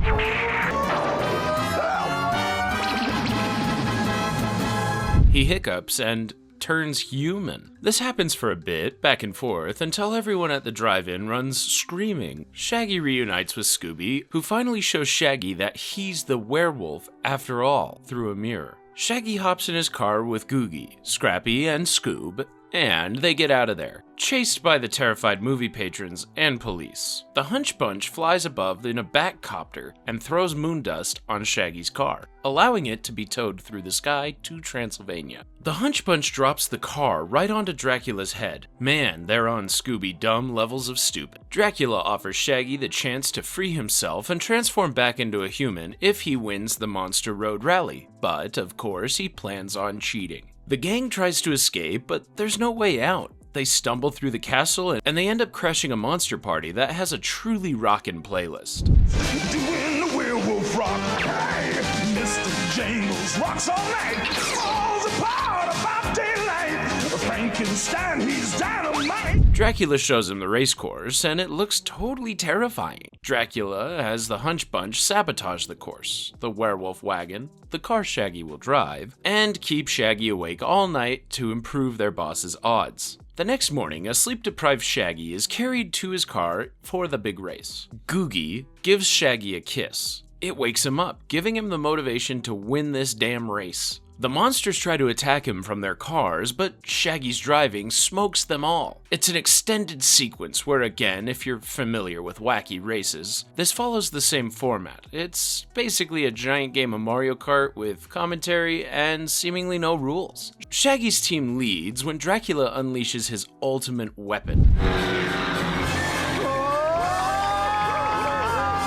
It scoops up Shaggy's car, clearing the path for the finish line. Kong gets distracted by Scooby and drops Shaggy. Googie and Scrappy, in their own car, extend a board from the bottom, which gets under Kong's feet. They wheel the giant out of there, sending him flying and flattening all the other racers. Shaggy wins! Dracula tries to go back on his promise and refuses to change him back, so Scooby grabs the book with the instructions. They luckily get scooped up by Googie and Scrappy's car. Team Shaggy drives out of there with Dracula close behind. He employs his own race car gadgets, even a plane. His plane gets struck by lightning though, and he falls, leaving the gang safe. They head back home, and Googie has Shaggy read the words to transform him back. The last shot is Dracula and the Hunch Bunch planning their next attack. A threat which is never mentioned again. Just like Scrappy, I guess puppy power wasn't enough. 1988, the same year as Reluctant Werewolf, also marked the premiere of at least one series in the classic era, A Pup Named Scooby-Doo, a prequel that features Scooby and the gang as kids. A big highlight is the premiere of Season 2, Curse of the Collar. The gang heads over to Knittingham Puppy Farm for a Doo family reunion, where Scooby will receive his family heirloom, a super special jeweled collar. But the ghost of Buster McMuttmauler, a deceased dog catcher who tried to steal the collar years ago, shows up to take back what he believes is rightfully his. The ghost keeps showing up and eventually kidnaps Scooby's parents. Scooby! Scooby!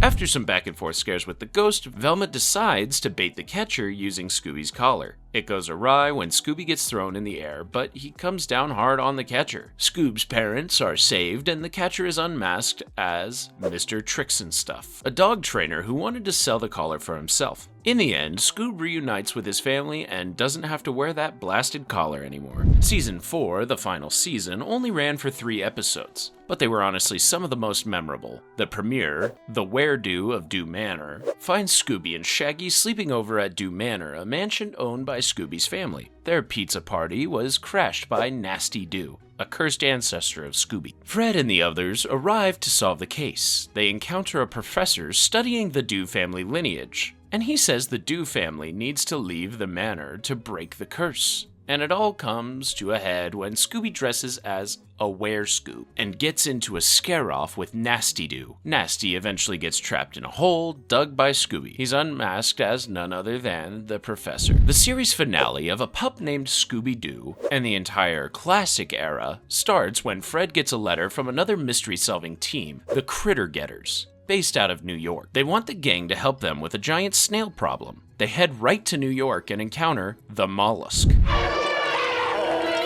I'll say, they've got snail monsters!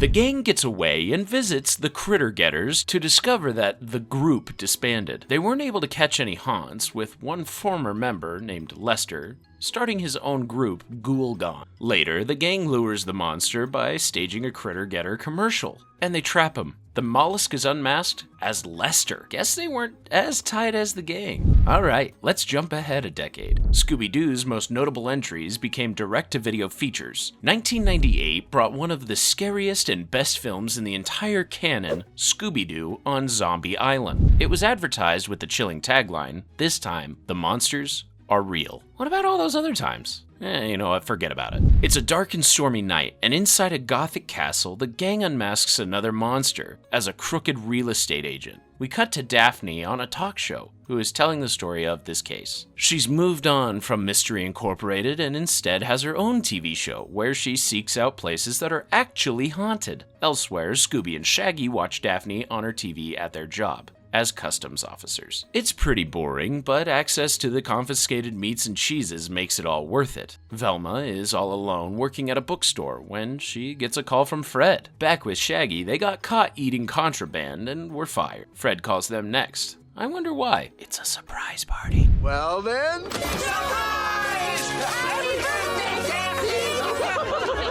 How sweet. They're heading to New Orleans. Daphne tells the rest of the gang about her quest for an actual haunted house. A woman named Lena overhears and says she works at a house on Moonscar Island that's haunted by the ghosts of pirates. She invites them to come along. The gang gets on a ferry that brings them through the bayou to the secluded island. Shaggy and Scooby end up in the water and are chased by gators. They get saved by Snakebite Scruggs, an unfriendly fisherman. He puts Scoob and Shaggy back on the right boat. The gang arrives on the island and drives the mystery machine to the house. It looks fine on the outside, and they meet the owner, Simone Lenoir, who is really intense and a bit creepy. She meets them in the house. Shaggy and Scooby head right for the gumbo pot. Their feast of hot peppers is disrupted by a ghostly writing, but it gets even wilder. Wow, a real case of levitation! How, you ask? Later, the gang reviews footage and notices the ghost of a pirate, Morgan Moonscar. Velma investigates and finds a piece of Moonscar's pirate ship underneath the kitchen wall. It was used to build the house. Simone mentions there's a buried treasure from Moonscar on the island somewhere. This is like a Scooby-Doo greatest hits mystery, so none of the gang believes there could be real monsters. Outside, Scooby encounters the island's many cats and runs into the swamp. He and Shaggy fall into a pirate grave, and the body of Moonscar comes to life.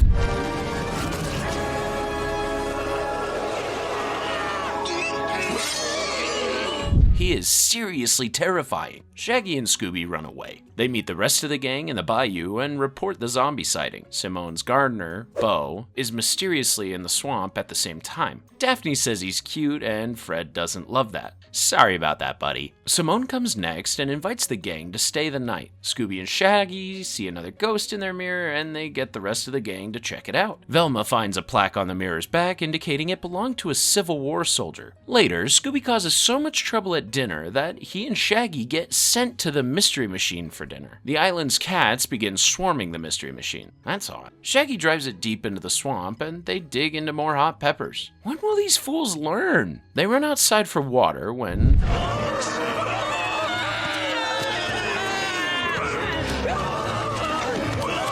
Shaggy and Scooby make for the mystery machine, but it gets stuck. They run past Bo again. At dinner, the gang hears screaming and goes out to investigate. The gang sees Bo and splits up to search. Velma and Bo together, and Daphne and Fred. Daphne and Fred find the mystery machines, Shaggy and Scooby, and a few passed out zombies. Fred tries to unmask. Oops, that's not supposed to happen. More zombies rise from the swamp, which freaks out the gang and causes Daphne to lose the camera, capturing footage for her show. Shaggy and Scooby end up in a hidden shrine that has voodoo dolls of each member of the gang. Having just escaped the zombies, the rest of the gang walks back when they start to levitate because Shaggy and Scooby picked up the dolls. Wow, so voodoo is real. I always knew it. Those kids in junior high never believed. Fred, Daphne, and Velma make it back to the house. Fred falls down a passage into the arms of Lena. I'm sure they're getting close. Now, it's Daphne's turn to get jealous. More importantly, Simone just got taken by zombies, and the gang goes back into the dark passageways to save her. Simone and Lena apprehend them using the voodoo dolls. Bo tries to help the gang, but she gets rid of him too. Simone shows her true self. She and Lena are actually werecats who lure victims to their island to drain their life force in accordance with the cycle of the moon. Simone reveals she was an original settler of the island hundreds of years ago until her entire community was attacked by pirates. Only she and Lena survived, so she curses the pirates eternally. The zombies weren't evil. They were trying to warn the gang so they could avoid their dark fate. In the swamp, the zombies come to the aid of Shaggy and Scooby, who are being held up by the tour guide, who is also a werecat. Shaggy and Scooby tumble in and disrupt Simone's ritual. They both cat out, sending Shaggy and Scooby running. The rest of the gang escapes and uses the voodoo dolls against Simone and Lena. The moon passes with Simone and Lena missing their chance to gain life force. They fade away along with all the other island souls. Bo reveals himself as an undercover cop. Though she captured no evidence, Daphne recruits Bo to appear as a witness on her show. Fred and Daphne end up sharing a beautiful view, and Velma flirts a little with Bo. Hey now. They get on the boat to head back. Such a dark installment has a pretty heartwarming ending. Just another day for Scooby-Dooby-Doo. 1 year later came Scooby-Doo and the Witch's Ghost. This one has a cozy and creepy autumn setting that makes it an ideal watch for Halloween time. Deep inside a museum, a man walks alone. Hidden in the exhibits are members of the gang. Shaggy breaks character to warn the professor of 2 axe-wielding villains. They chase after Scooby and Shaggy, but get tripped up by someone else. Horror writer Ben Ravencroft, who's a lot like Stephen King. The villains are unmasked, and Ravencroft gets to know the gang. Velma is a huge fan,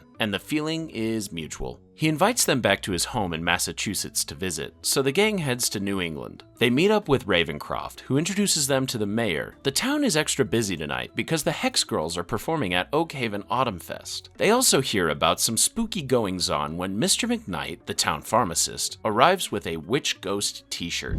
I met the ghost of Oak Haven and lived. Ghost? Jinkies, looks like there's a ghost in your own backyard, Ben. The mayor informs them that the ghost is Ravencroft's ancestor. The gang heads to a Puritan town, a recreation of the 1600s. The mayor reveals more lore that the ghost was a woman falsely accused as a witch and executed. Ravencroft takes Velma, Daphne, and Fred to his mansion. On display is a portrait of the witch's ghost herself, Sarah Ravencroft. Ben reveals that Sarah was a Wiccan who helped people before she was prosecuted. That night, the gang, along with a huge crowd of tourists, visits Puritan Village for a glimpse at the witch. But there is no sign of her. Scooby and Shaggy, on the other hand, leave a diner with their bellies full from sampling the local delicacies. They run into a trio of scary vampire-esque girls. They think the girls are ghost witches until the real ghosts show up. Scooby and Shaggy run away until they join the rest of the gang. They see a shining light in the woods and decide to check it out. The 3 witches from earlier are on stage. These are the Hex Girls, and they rock. What I want you to mix it up here in my little bowl. Say a few words and you lose control. I'm a Hex Girl. After their performance, they meet Ravencroft and the gang, and Fred thinks they're suspicious, and Daphne is a little jealous of how interested he seems to be in them. But who can blame her? Anyway, Velma begins to investigate and follows car tracks to a barn where the mayor leaves suspiciously. They check it out, but the barn is locked tight. Back with Fred and Daphne, they overhear the Hex Girls discussing a ritual taking place tomorrow. Fred wants to follow the leader because, of course he does. Later, they see her do a ritual, and Fred thinks she's a witch. Shaggy and Scooby trail the mayor into town where he drops a package off to a woman. At the barn, Velma and Ravencroft discover a cherry picker truck that's warm. Who was driving it this late? The mayor heads into another barn, so Scooby and Shaggy follow, only to find the witch inside. So they get the heck out. Meanwhile, Ravencroft and Velma knock off each other's glasses in a cute moment. The gang reunites and the mayor confronts them. He shows them the building they saw him go into, and it's deserted. It's clear that something is up, and Velma comes up with a plan. The plan sees Scooby and Shaggy playing the Hex Girls' instruments to lead the witch into a trap. The witch is unmasked as Mr. McKnight. He's one of the Hex Girls' dads. He impersonated the witch using the cherry picker. Not only that, but the rest of the town is in on the scam, including the mayor. They wanted to raise tourism in the town and resorted to desperate measures. Later, at Ravencroft's house, the mayor and McKnight apologize before revealing that they dug up Sarah's grave, but they didn't find a body. So Velma asks Scooby for the shoe buckle he found earlier, and Velma leads everyone to the old oak tree, where they discover Sarah's diary. That's where Ravencroft reveals a shocking truth. You see, Sarah wasn't a Wiccan. She was indeed a witch. I guess that makes me a warlock. Ravencroft is actually a warlock, and he used the gang to get the book back so he could access his ancestors' powerful spells. He summons evil from beyond and begins imprisoning the town. He seems unstoppable until Scooby pulls up in the mystery machine. They grab the book, but Ravencroft isn't giving up that easily. He casts spells to attack the mystery machine's tires, and it spins out of control. Ravencroft resumes his spell to summon Sarah, and she is extremely scary. Instead of teaming up with Ravencroft, she wants to punish everyone and casts a toxic spell over the land before imprisoning Ben. The gang gets the witch to chase them, as she enchants turkeys and pumpkins along the way. Scooby and Shaggy scoop up the book and get running into the woods. Velma frees the Hex Girls so that their leader, who is part Wiccan, can cast a spell to vanquish the witch. She gets to it just in time. The witch is sucked back into the book, taking Ben with her. The movie ends with another rocking performance, and if you liked that, don't worry, because we haven't seen the last of the Hex Girls. The direct-to-video hits keep coming with Scooby-Doo and the Cyberchase, which embraces the very Y2K aesthetics of the internet and gaming. In a lab, Professor Coffin checks on his assistant, Eric, who loses control and releases a monster.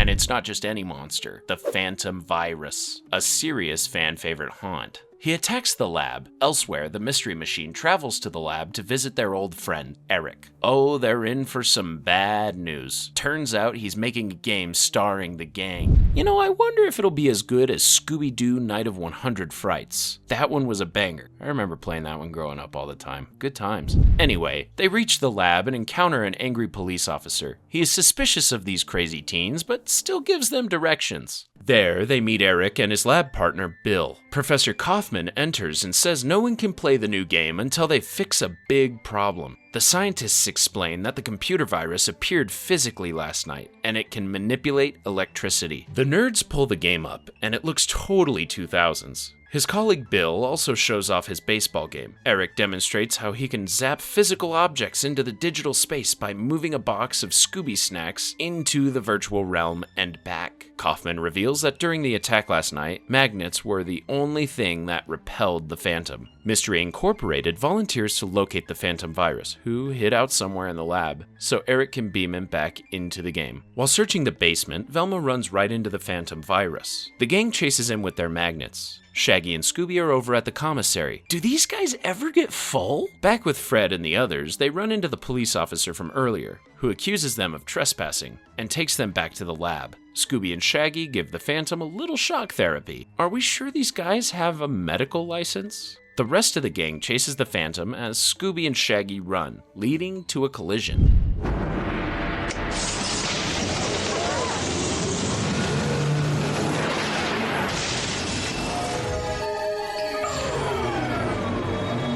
That's right, they're in the game, just like Tron. You know, only scarier though. In the real world, Eric says they need to play all levels to escape. The first level is outer space. They decide to look for clues in the game to find out who made the virus. They hop in a moon rover, painted like the Mystery Machine, and head for a box of Scooby snacks. While chased by the Phantom and his men, Scooby grabs his snacks and the gang is beamed to the next level, ancient Rome. They have to fight off a lion and skeletons in the Colosseum. Good luck. Shaggy rides a chariot pulled by Scooby while Fred deals with the lion. They lock him up. Fred and Daphne share a little kiss. Oh snap. Can't they wait until they're out of mortal danger? Fred gets the Scooby snacks and the gang is transported yet again. This time to prehistoric times. It seems peaceful until they see the Phantom riding a T-Rex. The gang hides out in the jungle, but nothing can keep them safe from an erupting volcano. They need to reach the Scooby snacks and get out. The gang boards a couple of woolly mammoths and ride to the volcano in search of the snacks. The lava creeps closer, but Scooby helps a baby pterodactyl, who reveals the snacks. Game on.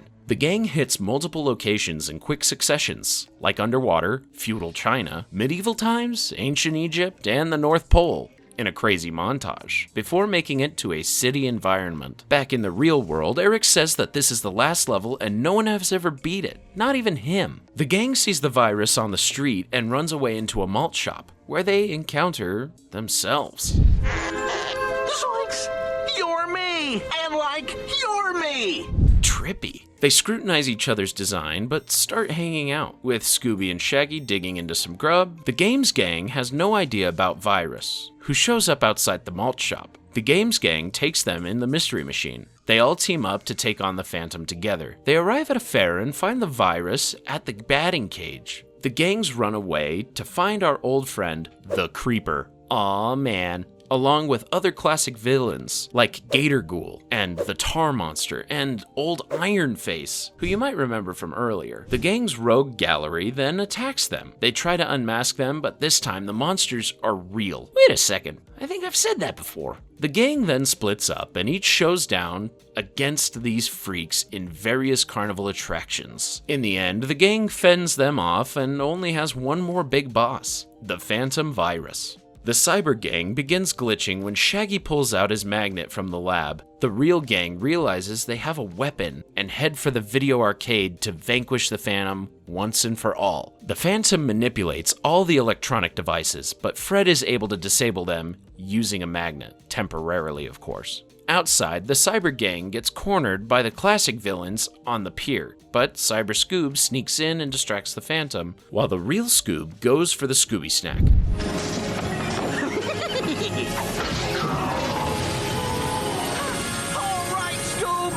Mission accomplished. The gang says goodbye to the cyber selves and return to the real world. Once outside the computer, Velma and Fred explain that portions of the game indicated an interest in baseball. Sounds like Bill. The cops arrest him and he confesses his jealousy of Professor Coffin for picking his friend's project over his. Another win for the meddling kids. This installment ends at the malt shop. The gang waves over to their cyber counterparts who are on a computer screen. That was definitely one of the most action-packed episodes yet. But up next is another series with some standout moments from this Scooby era. In 2002 came What's New Scooby-Doo, easily one of the most memorable versions. It's the last time the original voice actor of Shaggy, Casey Kasem, would portray the character in a mainline series. The formula is back to basics with the gang all together again, solving spooky mysteries with updated tech and animation. Season 1, Episode 2 kicks off with a heist of dinosaur bones that gets interrupted by a real dinosaur attack. The gang takes a plane to Costa Rica. They arrive and head to a museum opening owned by Daphne's uncle. They meet the curator along with the head paleontologist, who helped discover the bones for the exhibit. They receive a museum tour that takes them into an old gold mine built before the museum. Next, they head to a documentary screening in the museum's theater. The movie is in 3D.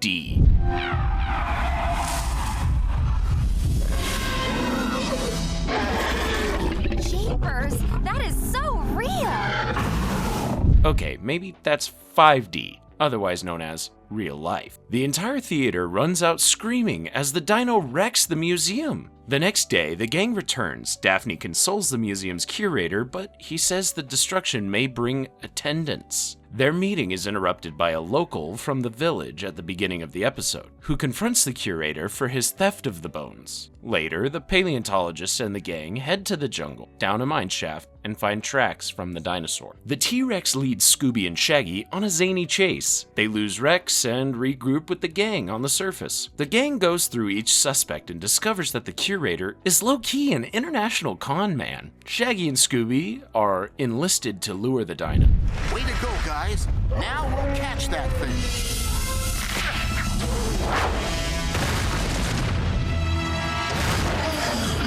Better luck next time. Later, Velma holds a presentation in the museum's theater, with all the suspects in attendance. She outlines that gold has been discovered in the museum, and someone created a fake dinosaur, so they can reap the riches. She proves that the curator was behind it all along. Episode 4 opens on a gravesite visited by ghosts from the Civil War. A few blocks over, the gang is at a Mardi Gras parade. They journey through the graveyard on their way back to the hotel when they see the ghosts for themselves. A tour bus picks them up. The guide clues them in on the legend of the Leland brothers, two brothers who are on opposite sides in the Civil War and killed each other in a duel. At the hotel, they meet Lorelei Leland, the hotel's owner, and Cyrus T. Buford, a man who Lorelei claims is using the legend of the Leland ghost to pressure her into selling. Close to the room, they meet Lorelei's brother, Taylor, and he's tracked mud inside. Seems suspicious, honestly. The gang returns to the cemetery and Shaggy and Scooby get spooked. The gang visits the tour guide from earlier who says the mud from the graveyard that's on Daphne's shoes is ectoplasm, which is what ghosts are made out of. Next, when Shaggy and Scooby are out for a plate of gumbo, Lorelei goes into a witch store, where Scooby observes her buying voodoo supplies. The gang decides to split up, but before they can, Shaggy finds a clue.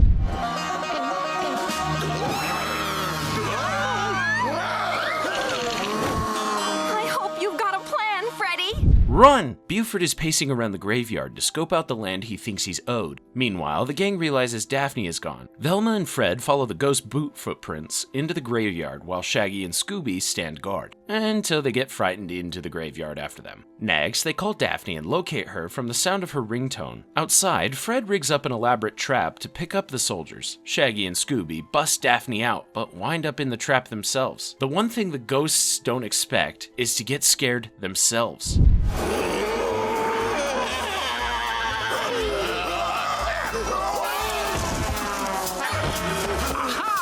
Get us out of here! It was Scooby. The ghosts are unmasked as the tour guide and his driver. Turns out Buford and Lorelei were just busy doing New Orleans stuff. The tour guides staged it all for their business. So the gang ends up celebrating Mardi Gras like they always wanted. Episode 14 is a Christmas special. It's a snowy day and some kids grab a snowman's carrot nose. It comes to life and goes insane. I don't think that's Frosty. Meanwhile, the Mystery Machine heads into the woods to Daphne's uncle's condo to spend the Christmas holiday together. They stop in the town of Winter Hollow, where an old local says that the town doesn't celebrate Christmas, and there's a headless snowman who terrorizes the town each year. The town sheriff shuts him up. The snow is too bad for the gang to get to their cabin, so they have to hole up here for the night. Outside, they find evidence of the snowman's rampage. A kid says he was attacked that night and destroyed the chimney. The gang decides to catch the snowman to save Christmas. Well, they don't have to look for him very long, though.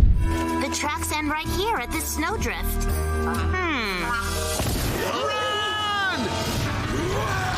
They run away using an outhouse as a sled to race down the mountain. Back at the cabin, the gang meets a professor who's an expert on the paranormal. He explains the backstory. In the 1800s, a traveling man was taken by bandits. The village formed a posse, but the blizzard killed the robber, Blackjack, and his ghost inhabits the snowman. The gang heads to the house of Jed, the weird local from the episode's beginning. As the snowman is targeting the old houses in the town, the snowman then shows up promptly and starts destroying the chimney. This chase is soundtracked to another insanely catchy track. Santa Claus, one gift's enough for all of us. We made a list, so shake it up twice.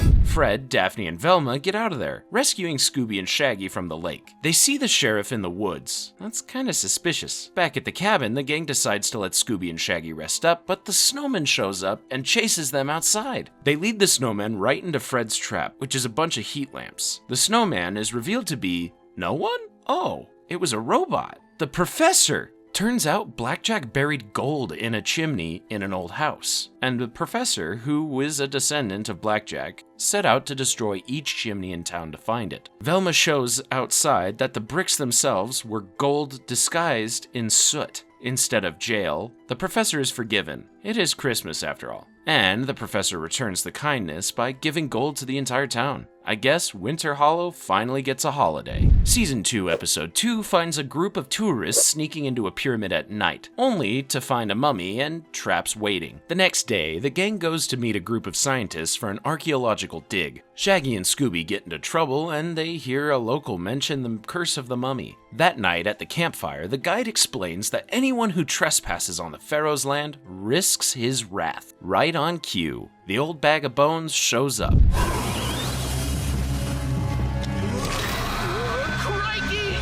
And the gang gets lost in a sandstorm and comes to in the morning. They hike back into town where a local reveals the town has no water. It all goes to the prince. Actually, the local is the prince and has resorted to begging. He directs them to a nearby village for food. They're directed to Camel Sam, a guide who is profiting very highly from the drought. The gang arrives at the nearby town and finds it flush with water. They head to an exclusive club that could contain a clue. Velma and Daphne pose as belly dancers to get inside. But zombified tourists crash the performance. The girls run off stage, but the zombies get distracted.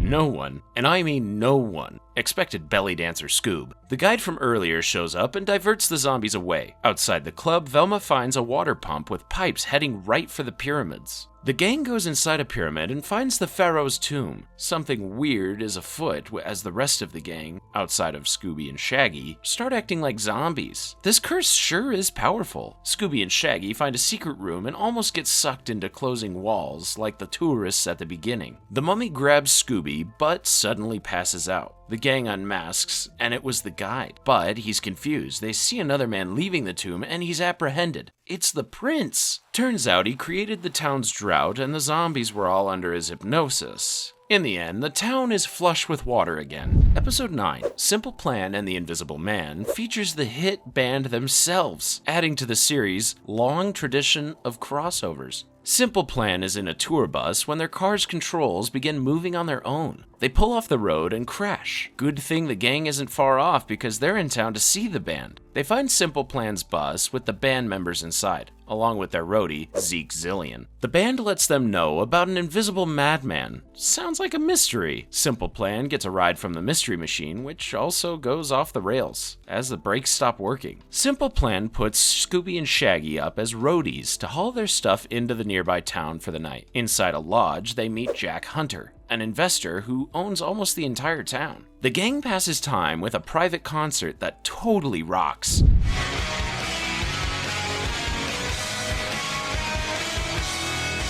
But things go crazy when objects start moving on their own. The gang regroups outside and decides to follow the Invisible Man's footprints. And even worse, Jeff from Simple Plan is missing. The gang, minus Shaggy and Scooby, follows the tracks to a computer lab. They meet the lab nerd who's working on a project for Hunter. Velma plays up the seduction for a change to find out some intel. Meanwhile, Shaggy, Scooby, and Simple Plan are harassed by the Invisible Madman. Next in their search, Velma, Fred, Daphne, and some of Simple Plan find another cabin containing a fashion designer, Eve De La Fay. Wow, this small town has a lot of high-profile visitors. They regroup with Scooby and Shaggy. Velma tells them that she suspects the madman is targeting Simple Plan, but they're interrupted when a snowplow with an invisible driver comes right for them. 2 more members of Simple Plan get taken, leaving one left. Fred puts Scooby on the scent. Velma and Daphne return to Eve and ask where she's been. But she can't be the invisible madman, cause he's in the room right now. Outside, Fred meets him. What is it, Scooby?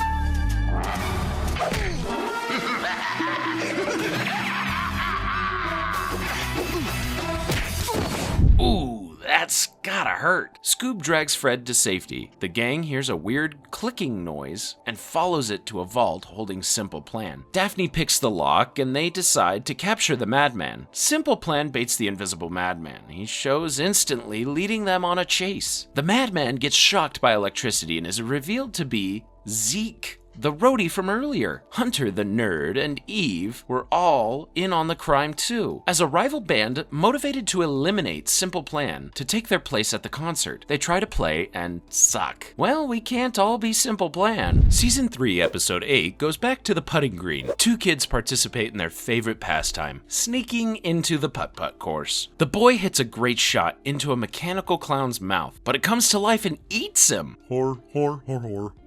The next day, the gang comes to watch the international putt-putt champ, who's none other than Shaggy. His challenger is pro golfer Cougar Forrest, which sounds a lot like Tiger Woods. At least it's not Happy Gilmore. Even the mayor's in attendance to watch this big event. Meanwhile, the gang gets harassed by a sassy groundskeeper. He takes the tarp off the mechanical clown, which sends Velma into terror. It's almost like she's taking Shaggy's role. Flashback time. When they were kids, a clown shredded Velma's encyclopedia at her birthday party. Talk about trauma. The putt-putt challenge goes on with Forrest and Shaggy facing off against a kid, Miranda. It's a tough competition until Shaggy gets distracted by the haunted household. Shaggy and Scooby take a break to eat when the clown appears. And you'll never guess who fights him off.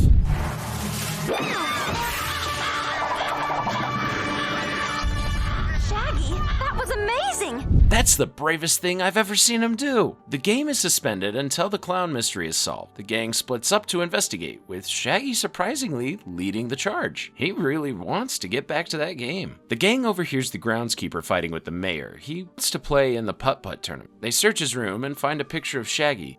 Velma and Shaggy catch Miranda working on a device in her car. Odd. Velma, desperately afraid of the clown, goes to the batting cages with Scoob instead. The clown shows up and they run into the arcade. The rest of the gang meets them in the arcade and they get into a wacky chase with the clown. The gang disguises itself as trees, letting the clown pass. They see Cougar and think he could be the clown, but the clown eats him. They get spotted and run. The gang, minus Velma, investigates the groundskeeper. He confronts Shaggy because Shaggy beat him in the first annual Putt championship. Shaggy decides to set a trap. Wow, he's really taking the lead here. They use Scooby and Velma as bait. Velma is hesitant, but when offered an encyclopedia CD, she gives in. I guess that's her version of a Scooby snack. They hang out in a go-kart until the clown shows up, rampaging around. It eats Shaggy, and Velma finally faces her fear. Clown or no clown, nobody eats my friend.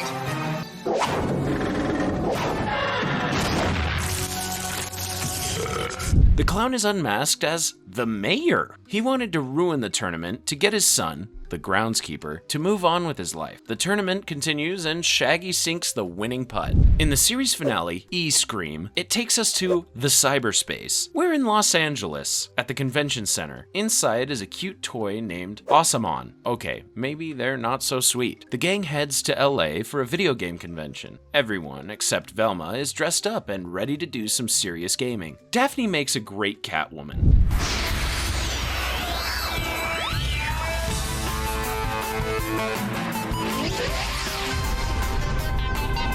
Velma runs into Professor Ostwald, an old colleague of hers. He introduces her to a virtual reality mystery-solving game. Next, the whole gang watches the professor present the new lineup of Horseman, which is definitely a Pokemon parody. The little monsters turn on the entire crowd. Just like we saw in the intro, everyone runs away. The gang regroups and decides to investigate the conventional hall, but it's totally overrun. Two execs show up who want to make the gang run in a game. They also hate Oswald. The gang finds a Princess Powerheart cosplayer who was tied up in the hall earlier. She gets saved by her adoring fan first. Somebody get this guy some water, he is thirsty. The gang investigates the parking lot, which floods, but Fred conveniently reprograms the mystery machine to convert into a submarine. The monsters dive into the water and cause a leak. Fred dives outside to drain the water. He does it, but gets sucked into the depths. Back in safety, the gang sees the jealous execs again. Shaggy volunteers to be the bait with Scooby. You heard that right. He volunteered. Scooby and Shaggy lead the Horsemans into the room, and we get one last fantastic musical chase sequence from this series.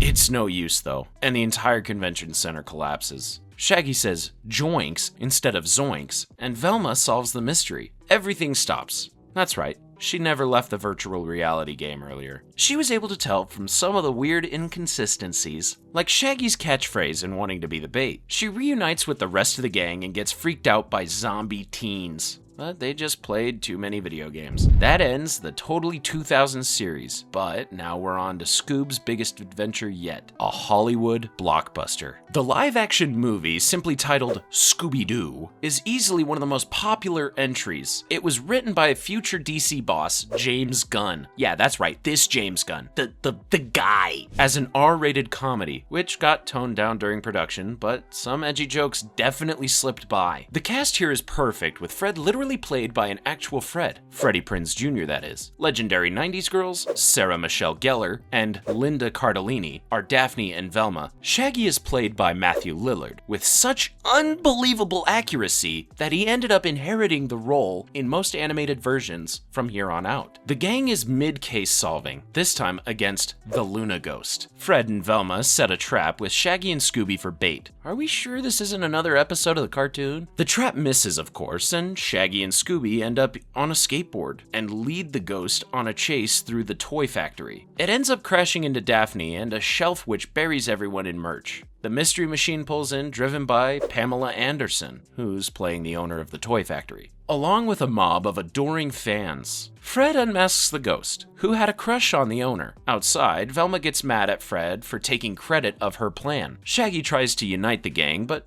Velma decides to quit, and the others follow, and that's the end of Mystery Incorporated. 2 years later, we see the Mystery Machine with smoke coming out of the hood while Scooby and Shaggy are giggling inside. Wait a minute, are they smoking weed? The only thing I like better than an eggplant burger is a chocolate-covered eggplant burger.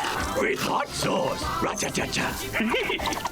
Leave it to James Gunn to lean into Shaggy and Scooby as stoners. Something perceived amongst fans, but of course never mentioned in any of the children's cartoons. They're chowing down inside with a deranged sandwich combo when there's a knock on the door. They are invited to Spooky Island, an all-expense-paid getaway if they solve a mystery. At first they decline, but when they hear it's all you can eat, how can they say no? At the airport, Fred and Velma run into each other. They catch up, Fred wrote a memoir, and Velma is at NASA. Next, they see Daphne, who's being a diva at the airport gate. Shaggy and Scooby, who's disguised as a woman, are there too. Shaggy says Mystery Incorporated should reunite, but the rest of the gang isn't too hot on that idea. On the flight, Shaggy meets Mary Jane, who happens to have his favorite name. Get it? They hit it off right away. They arrive at Spooky Island, which is seriously cool looking. At the dock, the gang meets Emil Mondavarius, owner of the park, who you might recognize as Mr. Bean, or for those who know voice acting, Zazu from Lion King. Emil tells them about a supposed magic spell on the island that changed a group of college kids. They came back acting odd, with super strength. The gang goes their separate ways to compete and see who will solve the case first. Velma attends a performance from Nagu Taona and his luchador henchman, Zarkos. They explain that the theme park was built on a highway to the supernatural realm, containing creatures beyond our wildest imagination. He tries to intimidate Velma, but she's way too smart. They would, if it weren't for the holographic projectors. There, and there, and there. What a smart little one. I have a feeling we'll be seeing those two again. That's just a hunch though. Elsewhere on the resort, Scooby gets a call to meet up in the woods for a bag of hamburgers, while Shaggy is distracted by Mary Jane. Daphne gets a warning from a local named Voodoo Maestro to not go into a spooky castle, but decides to check it out anyway. In the woods, Scooby encounters our first monster.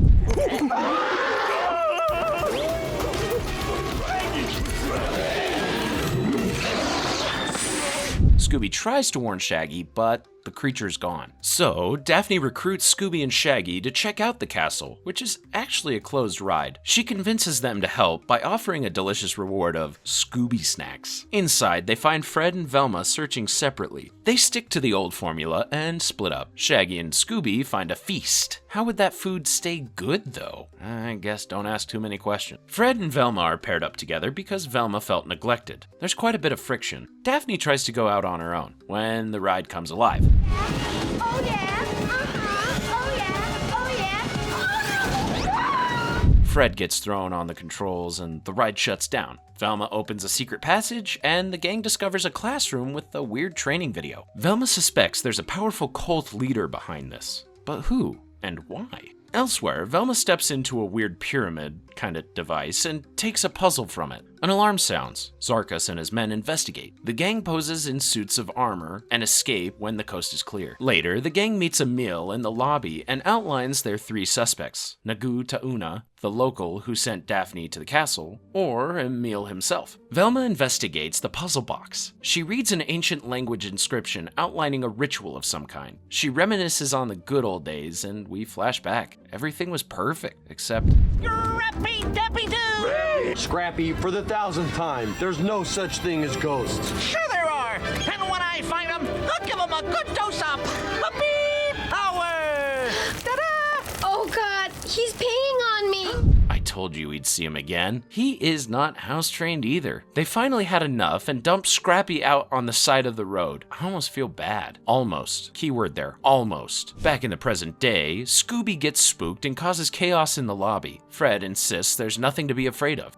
Okay, maybe there is. Velma tries to pull his mask off, but no dice. This monster is real. Emil and Fred are kidnapped next. After much chaos, Shaggy, Daphne, Scooby, and Mary Jane regroup. Daphne says they need to follow the monsters to save their friends. The next day, everything is normal at the resort. That's kind of weird. They split up to find Fred and Velma. Scooby runs into Fred, who doesn't recognize them. He unleashes toxic gas and chases Scooby and Shaggy with a pack of teenagers backing him up. Luckily, Shaggy and Scooby find some sick ATVs and get out of there. Shaggy picks Mary Jane up along the way, and she hits her head on a branch, and Scooby sees something weird. When they stop, Scooby tries to tell Shaggy, but he doesn't believe it. Scooby then falls down a trapdoor, and Shaggy dives in after. But when he gets inside, Scooby is gone. Shaggy discovers Velma's head swimming in a giant pot of souls. That is seriously spooky. He releases it, and it snaps back into her body. A monster comes out and dies immediately from sunlight. Weird. Shaggy releases Fred and Velma's essence, and then Velma takes out the monster from Daphne's body. But Daphne feels a little weird, because she's actually Fred, and Fred is Daphne. Folks, we are in a class act body switch, and Fred is being weird about it. He planned this somehow, didn't he? Hey, good looking. That pervert. Shaggy brings the device, and the bodies swap wrong yet again. They keep switching until they're all back in their own bodies. They visit Voodoo Maestro, who warns them about a ritual where the monsters need to absorb a soul to gain power and rule indefinitely. And the soul they need is Scooby's. Poor guy. That's when the gang decides to officially reunite. They set a trap to reflect light onto the creatures to blow them up using a disco ball. Meanwhile, Fred, Velma, and Shaggy blend in with the other brainwashed islanders. But it doesn't last long. Emil captures them all, except for Shaggy. Scooby is brought to the altar, and he shares a moment with his best buddy. They're about to run when Scooby's soul is extracted. Poor Scoob. Emil begins to absorb the energy of all the kidnapped souls, and he begins reeling Scoob's in when Shaggy blocks him, allowing Scooby's soul to return. They get a closer look at Emil to find he's a robot? What the heck? Puppy power! I'm outsmarted! Scrappy-Doo. Turns out Scrappy was behind the whole thing. With the power of the souls, he gets absolutely ripped. Anyway, Scrappy chases Scooby and Shaggy, while Velma, Daphne, and Fred try to come up with an escape. On the roof, Daphne knocks Zarkos into the container of souls, and Shaggy hits Scrappy with the extractor. He shrinks back down, and Scooby takes him out. Wow, never thought I'd see uncle-on-nephew violence in this series. Next, Shaggy finds the real Emil, who was kidnapped by Scrappy. Later, the gang reveals Scrappy's involvement to the public, and the gang reunites once and for all. That was easily one of the best projects, but the next one is notable too, especially for the fans of classic-era Scoob. In between live-action installments came Scooby-Doo and the Legend of the Vampire, which reunited the original voice cast. It begins in Australia when a man named Daniel hosts a huge concert against the advice of his grandfather, Malcolm. But unexpectedly, smoke engulfs the stage and vampires begin to swarm the lead guitarist. He gets taken by the vampire's leader, the Yowie Yahoo. On the high seas, the gang sails to Sydney, Australia. They unload the mystery machine and get to sightseeing. On the beach, they see an ad for a vampire music festival taking place on Vampire Rock. How fitting. So they head to the outback to check it out. Back with Daniel, he talks to his partner Russell about the fear of bands disappearing, which happened last year to the famous group Wild Wind. As they near the rock, Velma digs up some lore on Vampire Rock. It is a known spooky site, haunted by the Yowie Yahoo. The gang gets out to investigate, and it isn't long before Scooby and Shaggy see the vampire. They hear the concert and follow it to... Say a few words and you lose control. I'm a hex girl, and I'm gonna Hey, the Hex Girl. That's right, the Hex Girls are back. The gang asks them if they saw anything weird since they've been on Vampire Rock, but they haven't. Next, the gang meets Daniel, Russell, and Malcolm. Malcolm warns everybody about the vampires, but the others are dismissive. Fred decides to take up the case by going undercover as a rock band to bait the Yowie Yahoo into kidnapping them. Daphne discovers a makeup smear on a stage light, while Fred finds a footprint. The gang meets another competing band, the Bad Omens, and their manager Jasper, who ridicules Mystery Incorporated. Fred assigns Shaggy and Scooby to investigate the stage area, while the rest of the gang checks out the trailers. They search Jasper's trailer and find reproductions of all the Wild Wind costumes. That's not suspicious or anything. Meanwhile, Shaggy and Scooby devour a sandwich when...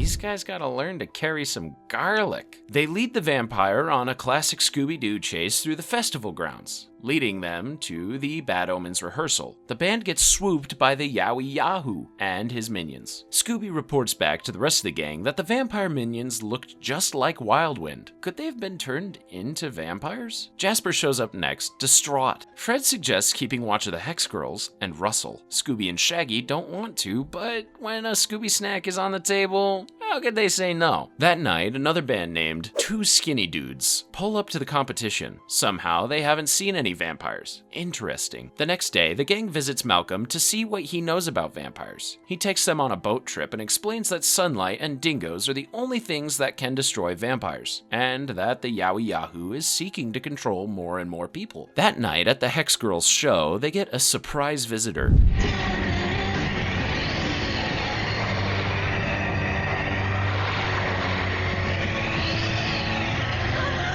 The gang rushes to Vampire Rock. Once there, they split up to cover more ground in exploring the rock's caves. In the caves, Fred's half of the gang discovers film gear and lights. Daphne accidentally opens a secret passage and is met with a vampire. On Scooby and Shaggy's side of things, they get cornered by dingoes. They're saved when Daphne jumps from a cave into water to escape a vampire. It soaks the dingoes, who run away. Meanwhile, Fred and Velma get chased by the vampires next and escape the same way Daphne did. Once the Yowie Yahoo shows up, they try to run, but the Yahoo is super powerful. The sun begins to rise, but the Yowie Yahoo isn't going anywhere when Scooby's collar saves the day.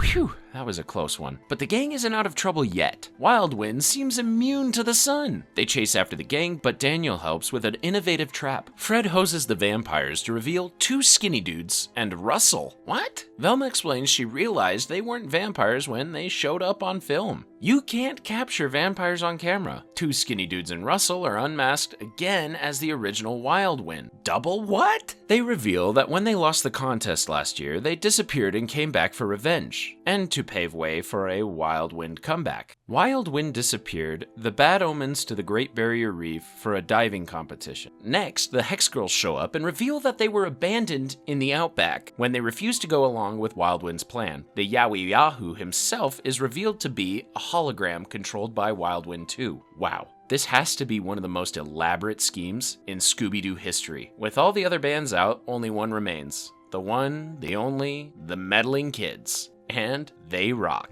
Next came a sequel to the live-action film with the same outstanding cast and an even more cartoony tone, along with tons of references to classic Scooby-Doo haunts. It's the grand opening of a criminology museum. The gang pulls up in a Mystery Machine stretch limo. They're bigger superstars than ever. Even Scooby's got his fans. Fred points out the museum's exhibits, previous villains they've unmasked, and across the room, Velma gets distracted by a dreamy scientist type. She introduces him to Daphne as Patrick, the museum's curator. He asks her on a date, but she gets nervous and turns him down. Just then, lightning strikes and the windows shatter. The pterodactyl ghost comes to life. It flies all over the museum and an evil masked figure appears in the window. The pterodactyl picks him up and flies away. But who is that? Velma investigates the pterodactyl exhibit and finds a passage that it must have come through. Later, the gang watches the news and sees Fred taken out of context to slander Mystery Incorporated. They buckle down to the lab and decide to leave Shaggy and Scooby out this time. Shaggy and Scooby overhear them and feel seriously disrespected. They decide to be real detectives and actually help with this case. They dress up like the other gang members and join them in the lab. The analysis reveals real pterodactyl scales, implying Jonathan Jacobo, the original pterodactyl ghost, could have been behind it. But there's no way since he died escaping in prison years ago. They go to the house of another old haunt, the original Black Knight, Old Man Wickles. The gang falls into a trap before they're even inside. Daphne uses her makeup to hack the cage, and you'll never guess what the gang does next. They split up and look for clues. Shocking, right? Anyway, Velma finds an instruction manual for how to make monsters. It isn't long before they're visited by their old friend, the Black Knight, and he's way more menacing than the cartoon.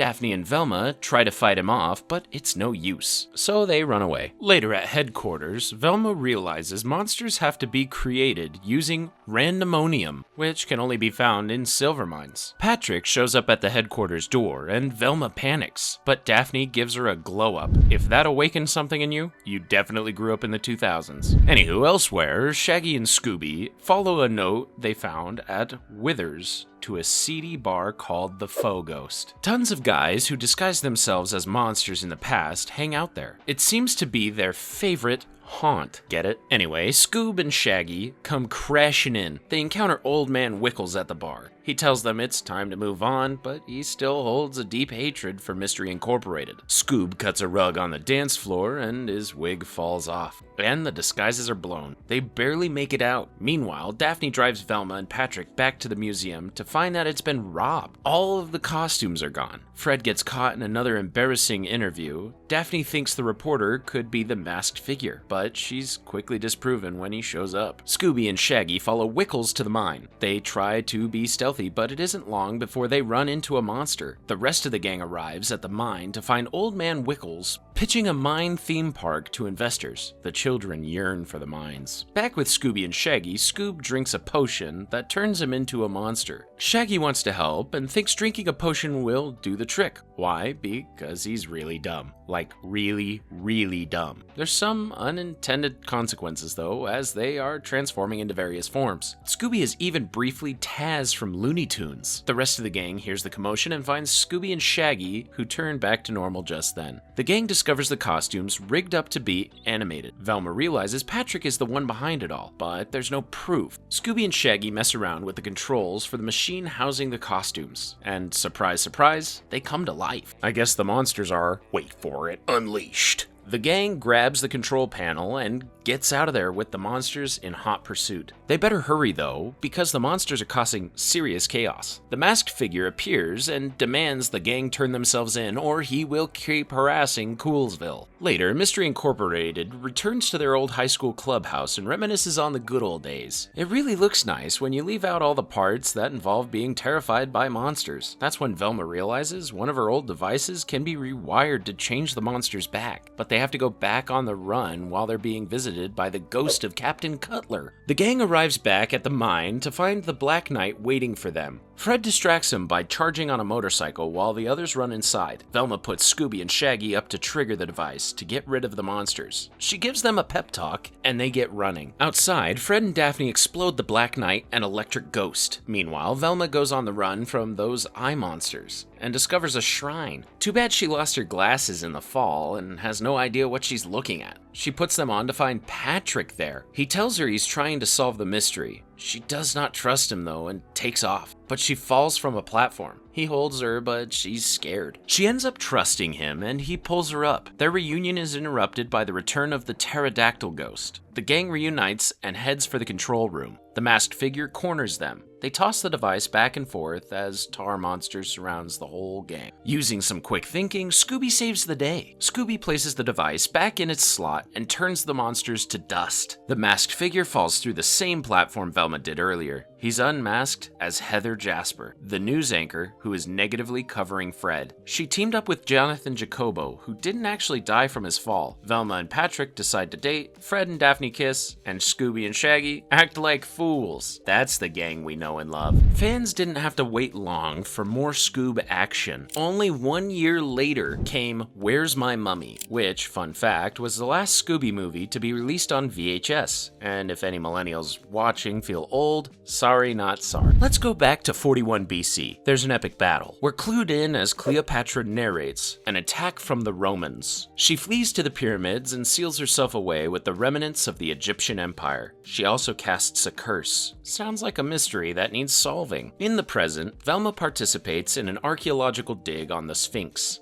Watch out, Indiana Jones. She shows her discovery, an ancient necklace, to her partner, Omar. The sun hits it, and a secret passage opens, revealing the tomb of Cleopatra. The rest of the gang drives to meet Velma, who just spent 6 months in Egypt. Out of nowhere, the car overheats and is forced to stop. The gang seems truly alone when a caravan rolls in. The leader, Amal Ali Akbar, hooks the mystery machine up to camels and guides them to the Nile, which is right by the Sphinx. They also encounter Rock Rivers, host of fear-facers. He travels the world to seek out the supernatural. Unfortunately, his show was actually recently canceled. Rock tells them archaeologists recently released a curse in the Sphinx, and he's seeking footage on it to get his show renewed. Before the gang can learn more, Scooby smells something and takes off.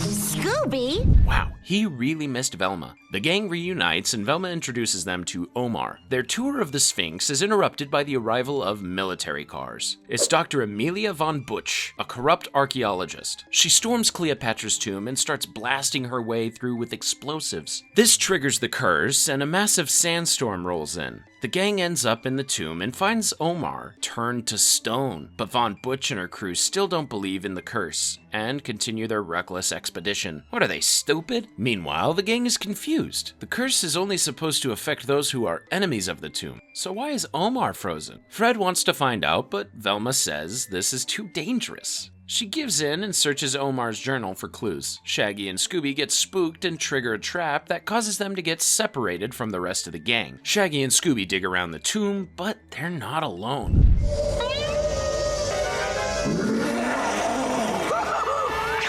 Like run for it, Scoob! This is a bad situation to be wrapped up in. Get it? Wrapped up like a mummy? Anybody? No? Just me? Okay. Anywho, the undead storm all chambers of the crypt, threatening Von Butch and the gang separately. Shaggy and Scooby run for their lives until they find the perfect distraction.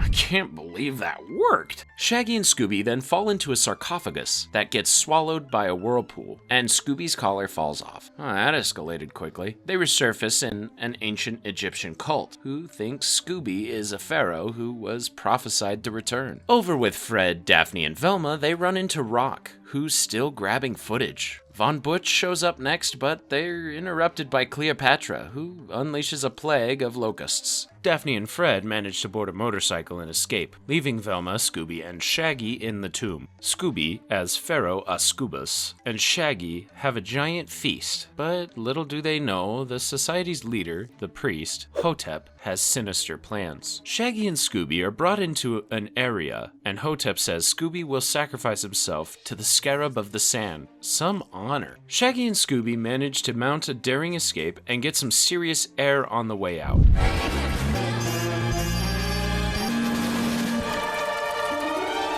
The Scarab rampages after them, but eventually falls into water and short circuits. It was a robot? Fred and Daphne then show up with Amal, who reveals that Hotep is actually a civil engineer who was wanted for wanting to dam the Nile. He's brought in, but they still need to deal with the curse. And where's Velma? The gang regroups and decides to head back to the tomb to get Velma's necklace back from Von Butch to break the curse. In the tomb, the gang discovers Rock Rivers totally petrified and find Von Butch being apprehended by mummy soldiers. Scooby and Shaggy disguise themselves yet again and pass right through. They watch as Von Butch is brought before Cleopatra. Von Butch promises to stop disturbing the tomb in exchange for her life. Fred gives Scooby the signal and he and Shaggy swing in, hitting the giant gong, which triggers an Egyptian warship to be dislodged and set a sail. On board is Daphne, who claims to be Cleopatra. Meanwhile, Scooby unmasks zombie Cleopatra as, what? Velma? Her and Omar dressed up as the undead to scare off Von Butch and other treasure hunters. Egypt has returned to its people, fulfilling Cleopatra's wish. In 2006 came Shaggy and Scooby-Doo Get a Clue, the last series to involve Hanna-Barbera's co-founder, Joseph Barbera, before his death. This is also the first series in which Shaggy is not voiced by Casey Kesem, although he voices Shaggy's rich uncle, Dr. Albert Shackelford. This version reduces the rest of the gang to guest appearances and trades them for some seriously high-tech upgrades, including a seriously decked-out mystery machine that can transform, a robot named Roby, and new superpower-giving Scooby snacks. Shaggy and Scooby aren't as big of scaredy cats either, and are surprisingly competent. This series was cancelled after 2 seasons.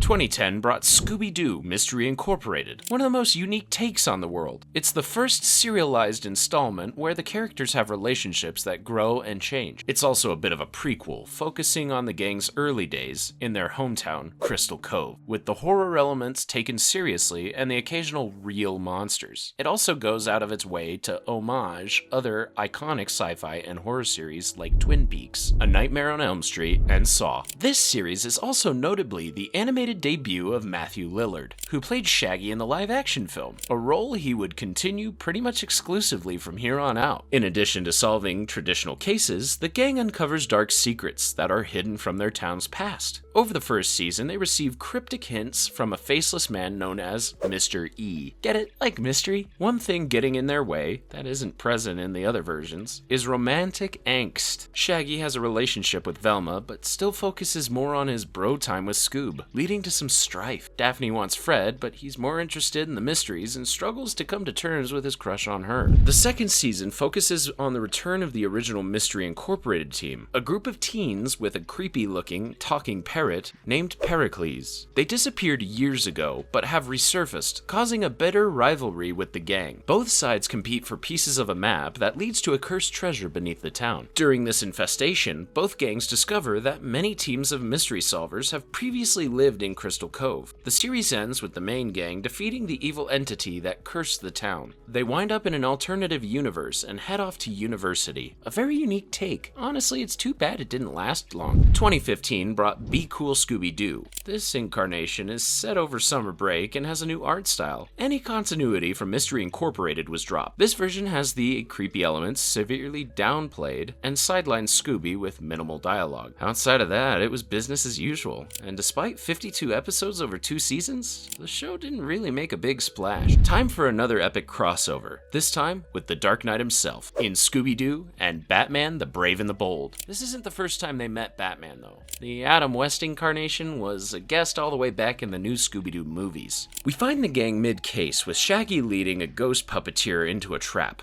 They get a big assist. Jinkies, the world's greatest detective! Batman?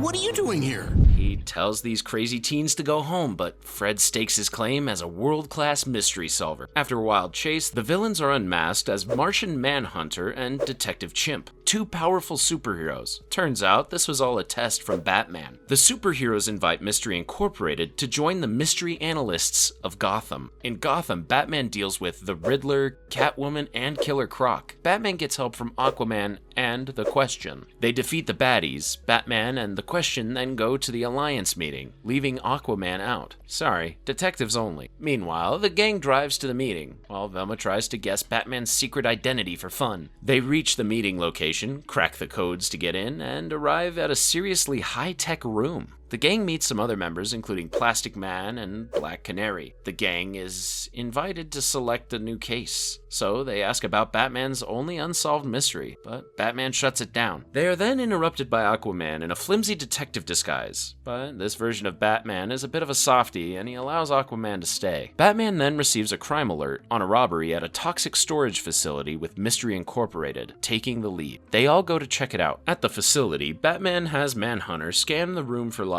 but he finds nothing. Fred has the crew split up. Velma and Detective Chimp discover some materials stolen. Batman, Daphne, and Aquaman search when they hear an evil voice calling for Batman. It's a new villain, the Crimson Cloak. You may call me the Crimson Cloak.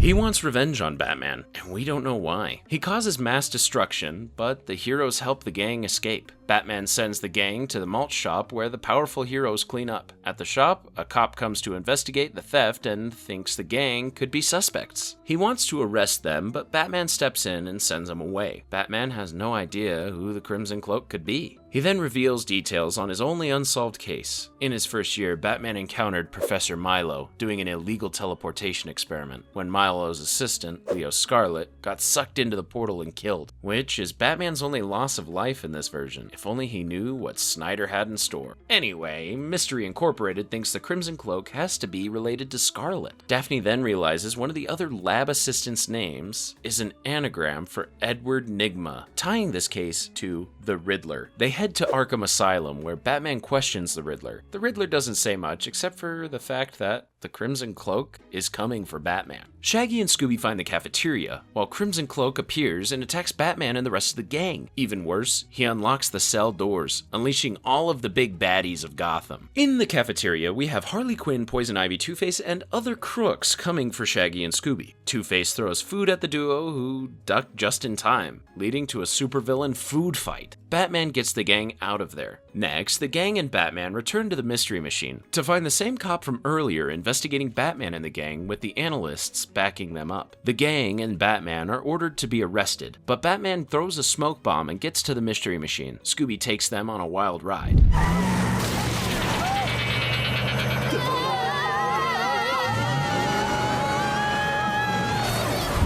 Did he seriously just outrun members of the Justice League? Scooby crashes into the 8-Bar, a hideout where Penguin, Joker, and the other crooks hang out. These villains chase the Mystery Machine, and the gang seems outgunned, until Batman summons the Batmobile. He fights off the villains on top of the Mystery Machine, while the gang jumps to the Batmobile to escape. Manhunter stops the Batmobile, but is distracted by Cookies, his one weakness. Batman drives the gang to the Batcave, and Velma can't help but fan out. Batman goes for the supercomputer to start his search. Scooby notices a display case of suits of Batman's former sidekicks, including Ace, the Bat Hound. On the TV news, doctored footage of Shaggy stealing from the facility airs. Batman tells the gang to stay in the safety of the Batcave, while he heads off to investigate on his own. He assigns Velma to use his computer to investigate the footprint and rolls out. Batman goes to Milo's old lab, Aquaman shows up as well, and shortly after they find the question inside. The Crimson Cloak visits next and goes for the heroes. There's a battle, but the cloak is just too strong. Back at the Batcave, the footprint soil comes to life. They totally freak out. This has to be the work of Clayface. Back with Batman, the Crimson Cloak captures him and begins relaunching his experiment. Batman seems genuinely outmatched when he gets some backup. The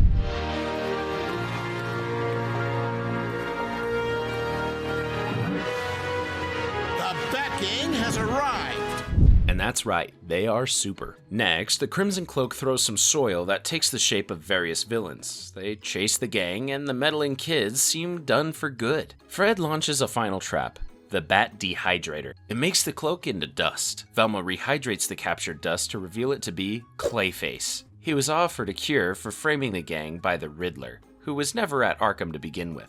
Batman unmasks the Question as the Riddler, who swapped his place earlier. All seems resolved when Riddler escapes. He goes back to the lab and reactivates the teleportation device, but the real Question returns and knocks him out. Batman and the gang reverse the device's polarity. It overloads and spits out Leo Scarlet. Batman sees him off, having just solved his only unsolved case. That sure was an eventful team-up between the world's greatest detectives. Batman leaves, giving Scooby the one and only Bat Snack. The next series, Scooby-Doo and Guess Who, was a back-to-basics approach that returned to the classic art style and tone of the original series. It focused mostly on guest stars like Weird Al, Halsey, Bill Nye, and crossovers of fictional characters like Batman, Wonder Woman, and Sherlock Holmes. The show faded off into the sunset in 2021. Remember when I said we would get to the closure of the 13 Ghosts? So don't worry, you'll only be waiting minutes instead of years. Well, the time is now, with 2019's appropriately titled Scooby-Doo and the Curse of the 13th Ghost. This installment has much more self-aware humor and stylish character designs. In a sepia-tinted flashback, two men, a pre-Magic Van Ghoul and his partner, Mortifer Kishran, in the woods, with the chest, which we know later contains the ghosts. Mortifier gets taken out by the ghosts, never to be seen again. Alright, present day. The gang is mid-mystery yet again, this time in a mall. They locate the perpetrator in the toy store, but they get the wrong guy. The sheriff explains the mall owner was the real crook, and Mystery Incorporated isn't qualified to solve cases anymore. He really called them washed over one mistake, but the gang takes it to heart. Fred sells the Mystery Machine and has a yard sale to get rid of all the old artifacts. That's when a shopper is intrigued by an old crystal ball, which we know, of course. Oh man, I know that glow. Did that thing just... It's Van Ghoul who says the 13th ghost found him and he needs the gang's help. Daphne explains the event of the 13 ghosts of Scooby-Doo to Fred and Velma, and it turns out they were at camp during that time. How convenient. Anyway, Daphne suits up for ghost hunting mode, stylin'. She unveils her van, which Ghoul pimped out years ago. The gang then hits the road to hunt that ghost. On the way, Velma reads up. The last ghost is named Asmodeus and is incredibly powerful. They get chased by a ghost car, but Daphne's car is like the Batmobile and can hold its own. She eventually drives off a cliff, but the car resurfaces as a boat. Where do I get one of those? The gang arrives at Van Ghoul's castle. Shaggy and Scooby are totally freaked out, but of course a Scooby snack calms them down. Inside, the gang splits up to search the castle. That's when Daphne notices Van Ghoul's orb glowing and realizes it's a tracking device. In the castle's kitchen, Velma discovers a speaker piping the sound of wind. She's skeptical of this supernatural stuff. Over with Fred and Daphne, Fred tries to make himself useful, but Daphne is confident as the leader. Scooby, Shaggy, and Velma drop through a secret passage right onto the rest of the gang. There, they discover Van Ghoul in a coffin. He says Asmodeus is after him, like he's literally right there and after the chest. Shaggy says they mailed it to the Himalayas and Asmodeus appears. Van Ghoul fills us in on the background. He discovers the demon chest in King Solomon's vault with Mortifer when he made a big mistake. Vincent? What's wrong? The lock. The crowbar must have...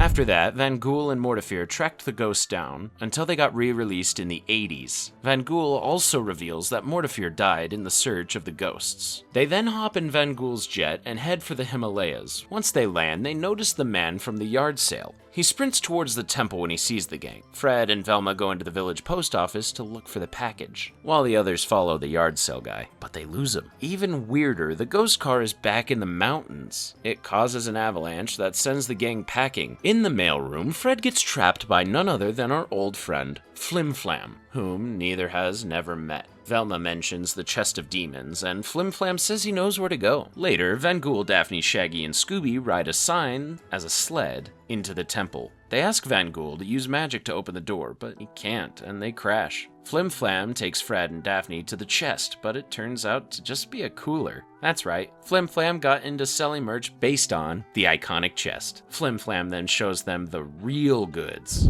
A laser-guided harpoon gun will take down that Leviathan. This silver bullet cannon, yes, for stopping werewolves with success. A garlic bomb applied with speed will vex a vampire, guaranteed. Velma thinks arming up for supernatural beings that probably don't exist is ridiculous, and leads Fred out. Fred says that he feels out of place in the gang with no designated role. Ah, alas, the struggle of the modern man. Both of them are suddenly nabbed up. In the temple, Asmodeus returns and throws fireballs at Shaggy's side of the gang. The demon grabs the chest, but the gang trails him. It goes back and forth in another trademark Scooby-Doo chase. Scooby and Shaggy then trick the ghost into meditating and steal the chest. They meet Van Ghoul and Daphne by the exit, but snow still blocks the door. Van Ghoul tries a spell to melt the snow, but it doesn't work. His magic is gone, so he throws the crystal ball at the demon and it transports Scooby, Shaggy, and Daphne away. Outside, they access the crystal ball, and Van Ghoul tunes in to tell them to run. The fight with the demon is his battle to fight. Just then, Fred and Velma drop in. Velma loses her glasses, but somehow she can see. A ghost encounter will really change a girl. The gang, seriously outmatched by real monsters, is about ready to give up. That's when Fred steps in his role as a motivating leader. He rallies the gang to go save Van Ghoul with some good old-fashioned cheerleading. Velma and Fred return to Flim Flam to get some ghost hunting gear. Meanwhile, Daphne, Shaggy, and Scooby fly to the temple and jump out of their plane to land on top for an infiltration, while Velma, Flim Flam, and Fred drive in as backup. They meet the ghost car on the mountain and do some seriously impressive evasive maneuvers. They then reach the temple and sneak in. Inside, Scooby, Shaggy, and Velma see Asmodeus confronting Van Ghoul. Asmodeus gets the chest back after Scooby's disguise doesn't convince him.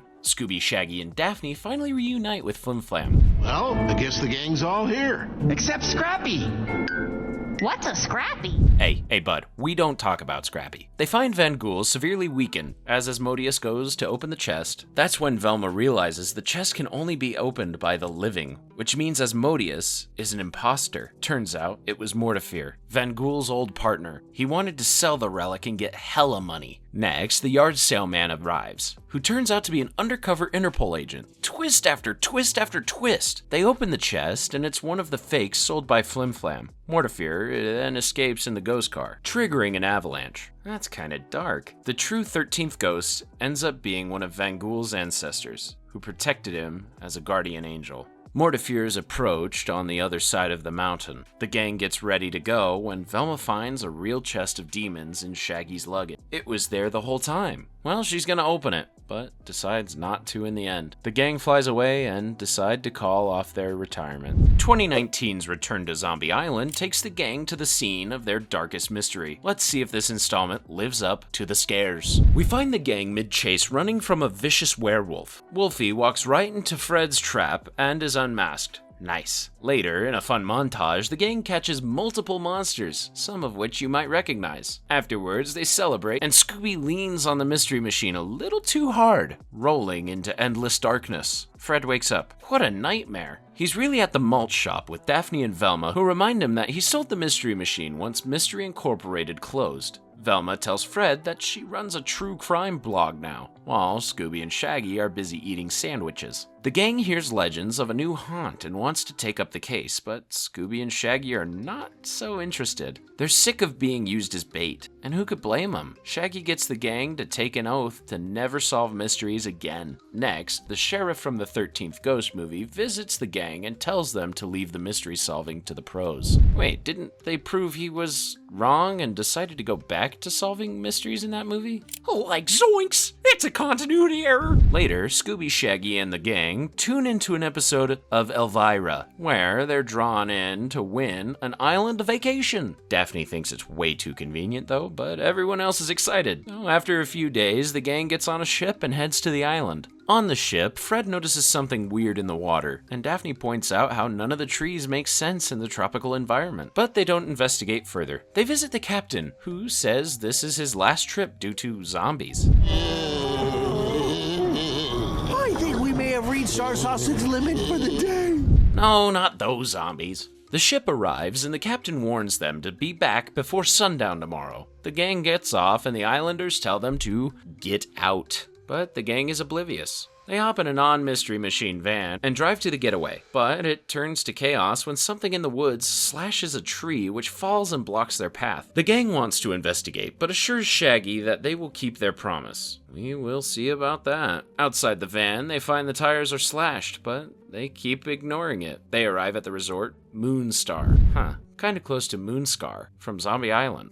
Shaggy is determined to relax and heads inside. They meet Alan, the hotel manager, who gives a tour pointing out the security. There are cameras everywhere, and he introduces the staff, who all have suspiciously similar names to the Moonscar inhabitants last time. In the lobby, Daphne asks Alan about the ferry captain's zombie comment, and the staff get visibly terrified. Still, the gang does not take up the mystery. Shaggy and Scooby relax and wait for a massage.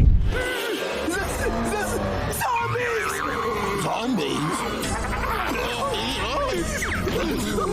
Hey, who ordered the rotting flesh treatment? They get out of there and collide with the rest of the gang in the hall. The rest of the gang does not believe Shaggy and Scooby, so they panic and hide out in the kitchen. They trigger a secret passage that leads to a cave containing a cat god shrine. Scooby and Shaggy head back in the mansion to warn the others. No more ignoring it. We've got zombies on our hand. The gang looks out to see the undead surrounding the mansion. It's so over. Now the tables have turned, and Scooby and Shaggy want to stop the zombies. They release the gang from their promise of no investigations, and Mystery Incorporated springs into action. In the mansion, the gang sets up traps, Home Alone style, until it's 100% zombie-proof. The zombies break down the door, but Fred's trap successfully catches them. He didn't account for a werecat, and he especially didn't account on a werecat starting a fire. Sprinklers put the blaze out, and the zombies melt. Their makeup fades to reveal that they were the hotel workers. The entire trip was a setup by the staff to get the gang back to Moonscar Island. But that's not all.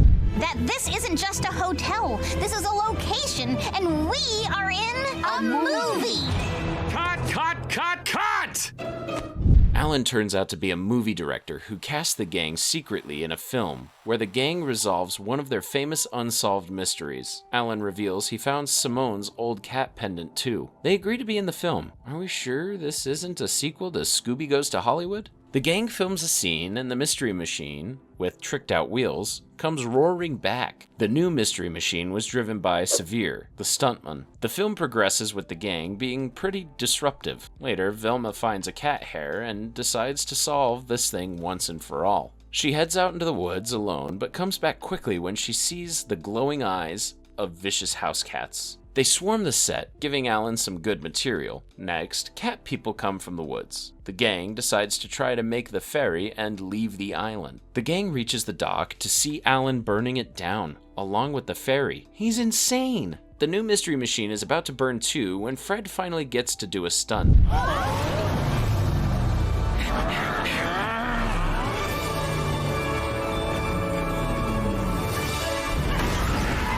The gang gets in the Mystery Machine with Alan and hits the gas. The cat people chase after Alan, who has the pendant. Fred does some fancy driving. They run to the hotel and are chased by the cat people again. Next, the gang goes and hides in the passage Shaggy uncovered in the kitchen earlier. Later, the gang allows the cat people to get the pendant, but it's a trap. The gang impersonates zombies to scare the cat people away, trapping them in a hole. They unmask the cat people as treasure hunters, including the ship's captain and hotel workers. Not far off, the gang notices the cat digging and checks out to reveal Moonscar's treasure. Alan takes it and goes off into retirement. Velma finally gets to cross this off as a solved caper, even though lots of questions remain. Mystery Incorporated reunites yet again. The sheriff returns to shut them down, but the gang cries, and he gives in. Has this sheriff ever gone against monsters? I doubt it. Next, Scooby meets another scaredy cat dog who has to face up against monsters. Courage the Cowardly Dog in Straight Outta Nowhere. Scooby-Doo meets Courage the Cowardly Dog. The gang unmasks a clown bank robber, but Scooby is distracted by a really weird sound that only he can hear. He runs away, leaving the gang confused.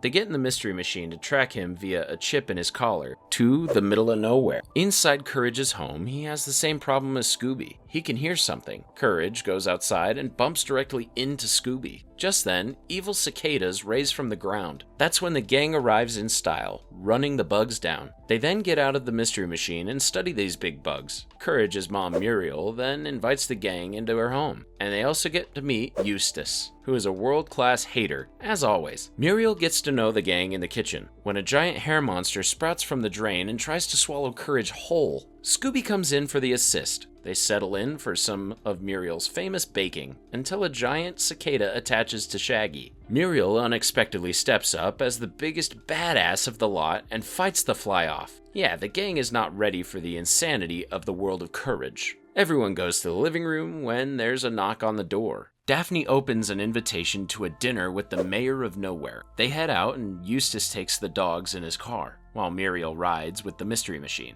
The ride, however, goes to as a giant cicada takes over Eustace's truck. There's a big vehicular battle that culminates in Eustace's truck hanging on by a thread over a cliff. The cicada flies away, and the canines manage to grab the rope out just in time. Eustace's truck is an unfortunate casualty, but not Eustace. He got out fine. Everyone arrives at the mayor's house and is welcomed inside. Now to find a place to sit.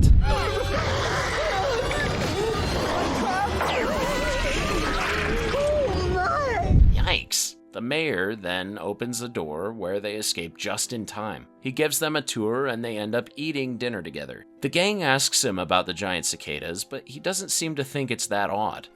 He tells them to tour the mansion's museum to see more examples of Nowhere's weirdness. It might help the gang solve what's going on with the cicadas. Meanwhile, Eustace, Scooby, and Courage begin raiding the mansion's kitchen. After they're done, Eustace decides he's had enough and heads home. Before Scooby and the dogs can chow down, the Cicada Queen appears and scares them off. Back at the museum, the gang and Muriel watch a documentary that outlines Nowhere's past of strange occurrences. While Scooby and the dogs are chased by the Cicada Queen, they run, eventually rejoin the gang, and barricade the room. But it isn't long before the bugs break in, causing another mad chase. Daphne, Fred, and Velma discover a secret cave behind the museum, and they find a machine that's releasing the sound only the dogs can hear. It's calling numbers all over the US and broadcasting the signal to random civilians. On the surface, Shaggy and the dog's chase causes a cave-in that breaks the computer that was broadcasting. They fall in and rejoin the rest of the gang. Back at Courage's place, Eustace makes a giant sandwich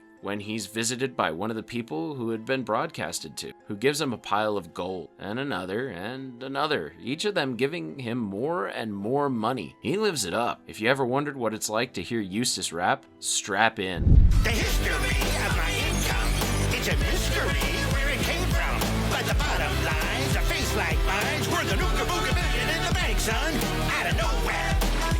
The gang then makes their way back to Courage's home and gets chased again by cicadas along the way. The entire gang gets kidnapped except Shaggy, Scooby, and Courage, but Shaggy gets scooped up next, leaving the dogs to fend for themselves. They sneak back into Courage's house to plug Velma's device into Courage's computer. The devices communicate and reveal that the farmhouse belonging to Eustace, Muriel, and Courage sits on the meteor that killed the dinosaurs. That has been their source for multiple strange instances. So that's why all that weird stuff happens here. Like, especially that blue guy from Courage the Cowardly Dog. That thing terrified me as a kid. Scooby and Courage dig below the farmhouse and try to reach the meteor as the cicadas come after them. In the depths, they find Muriel and the gang and release them. They start heading out together with the meteor when Muriel gets swept up by the cicada queen. Courage saves her just in time, but loses the meteor. The queen grabs it and grows inside until she's got about as big as Godzilla. Oh boy. Courage is scared, but remembers Shaggy's encouraging words from earlier and steps up. He touches the meteor and grows huge too, leading to a kaiju fight.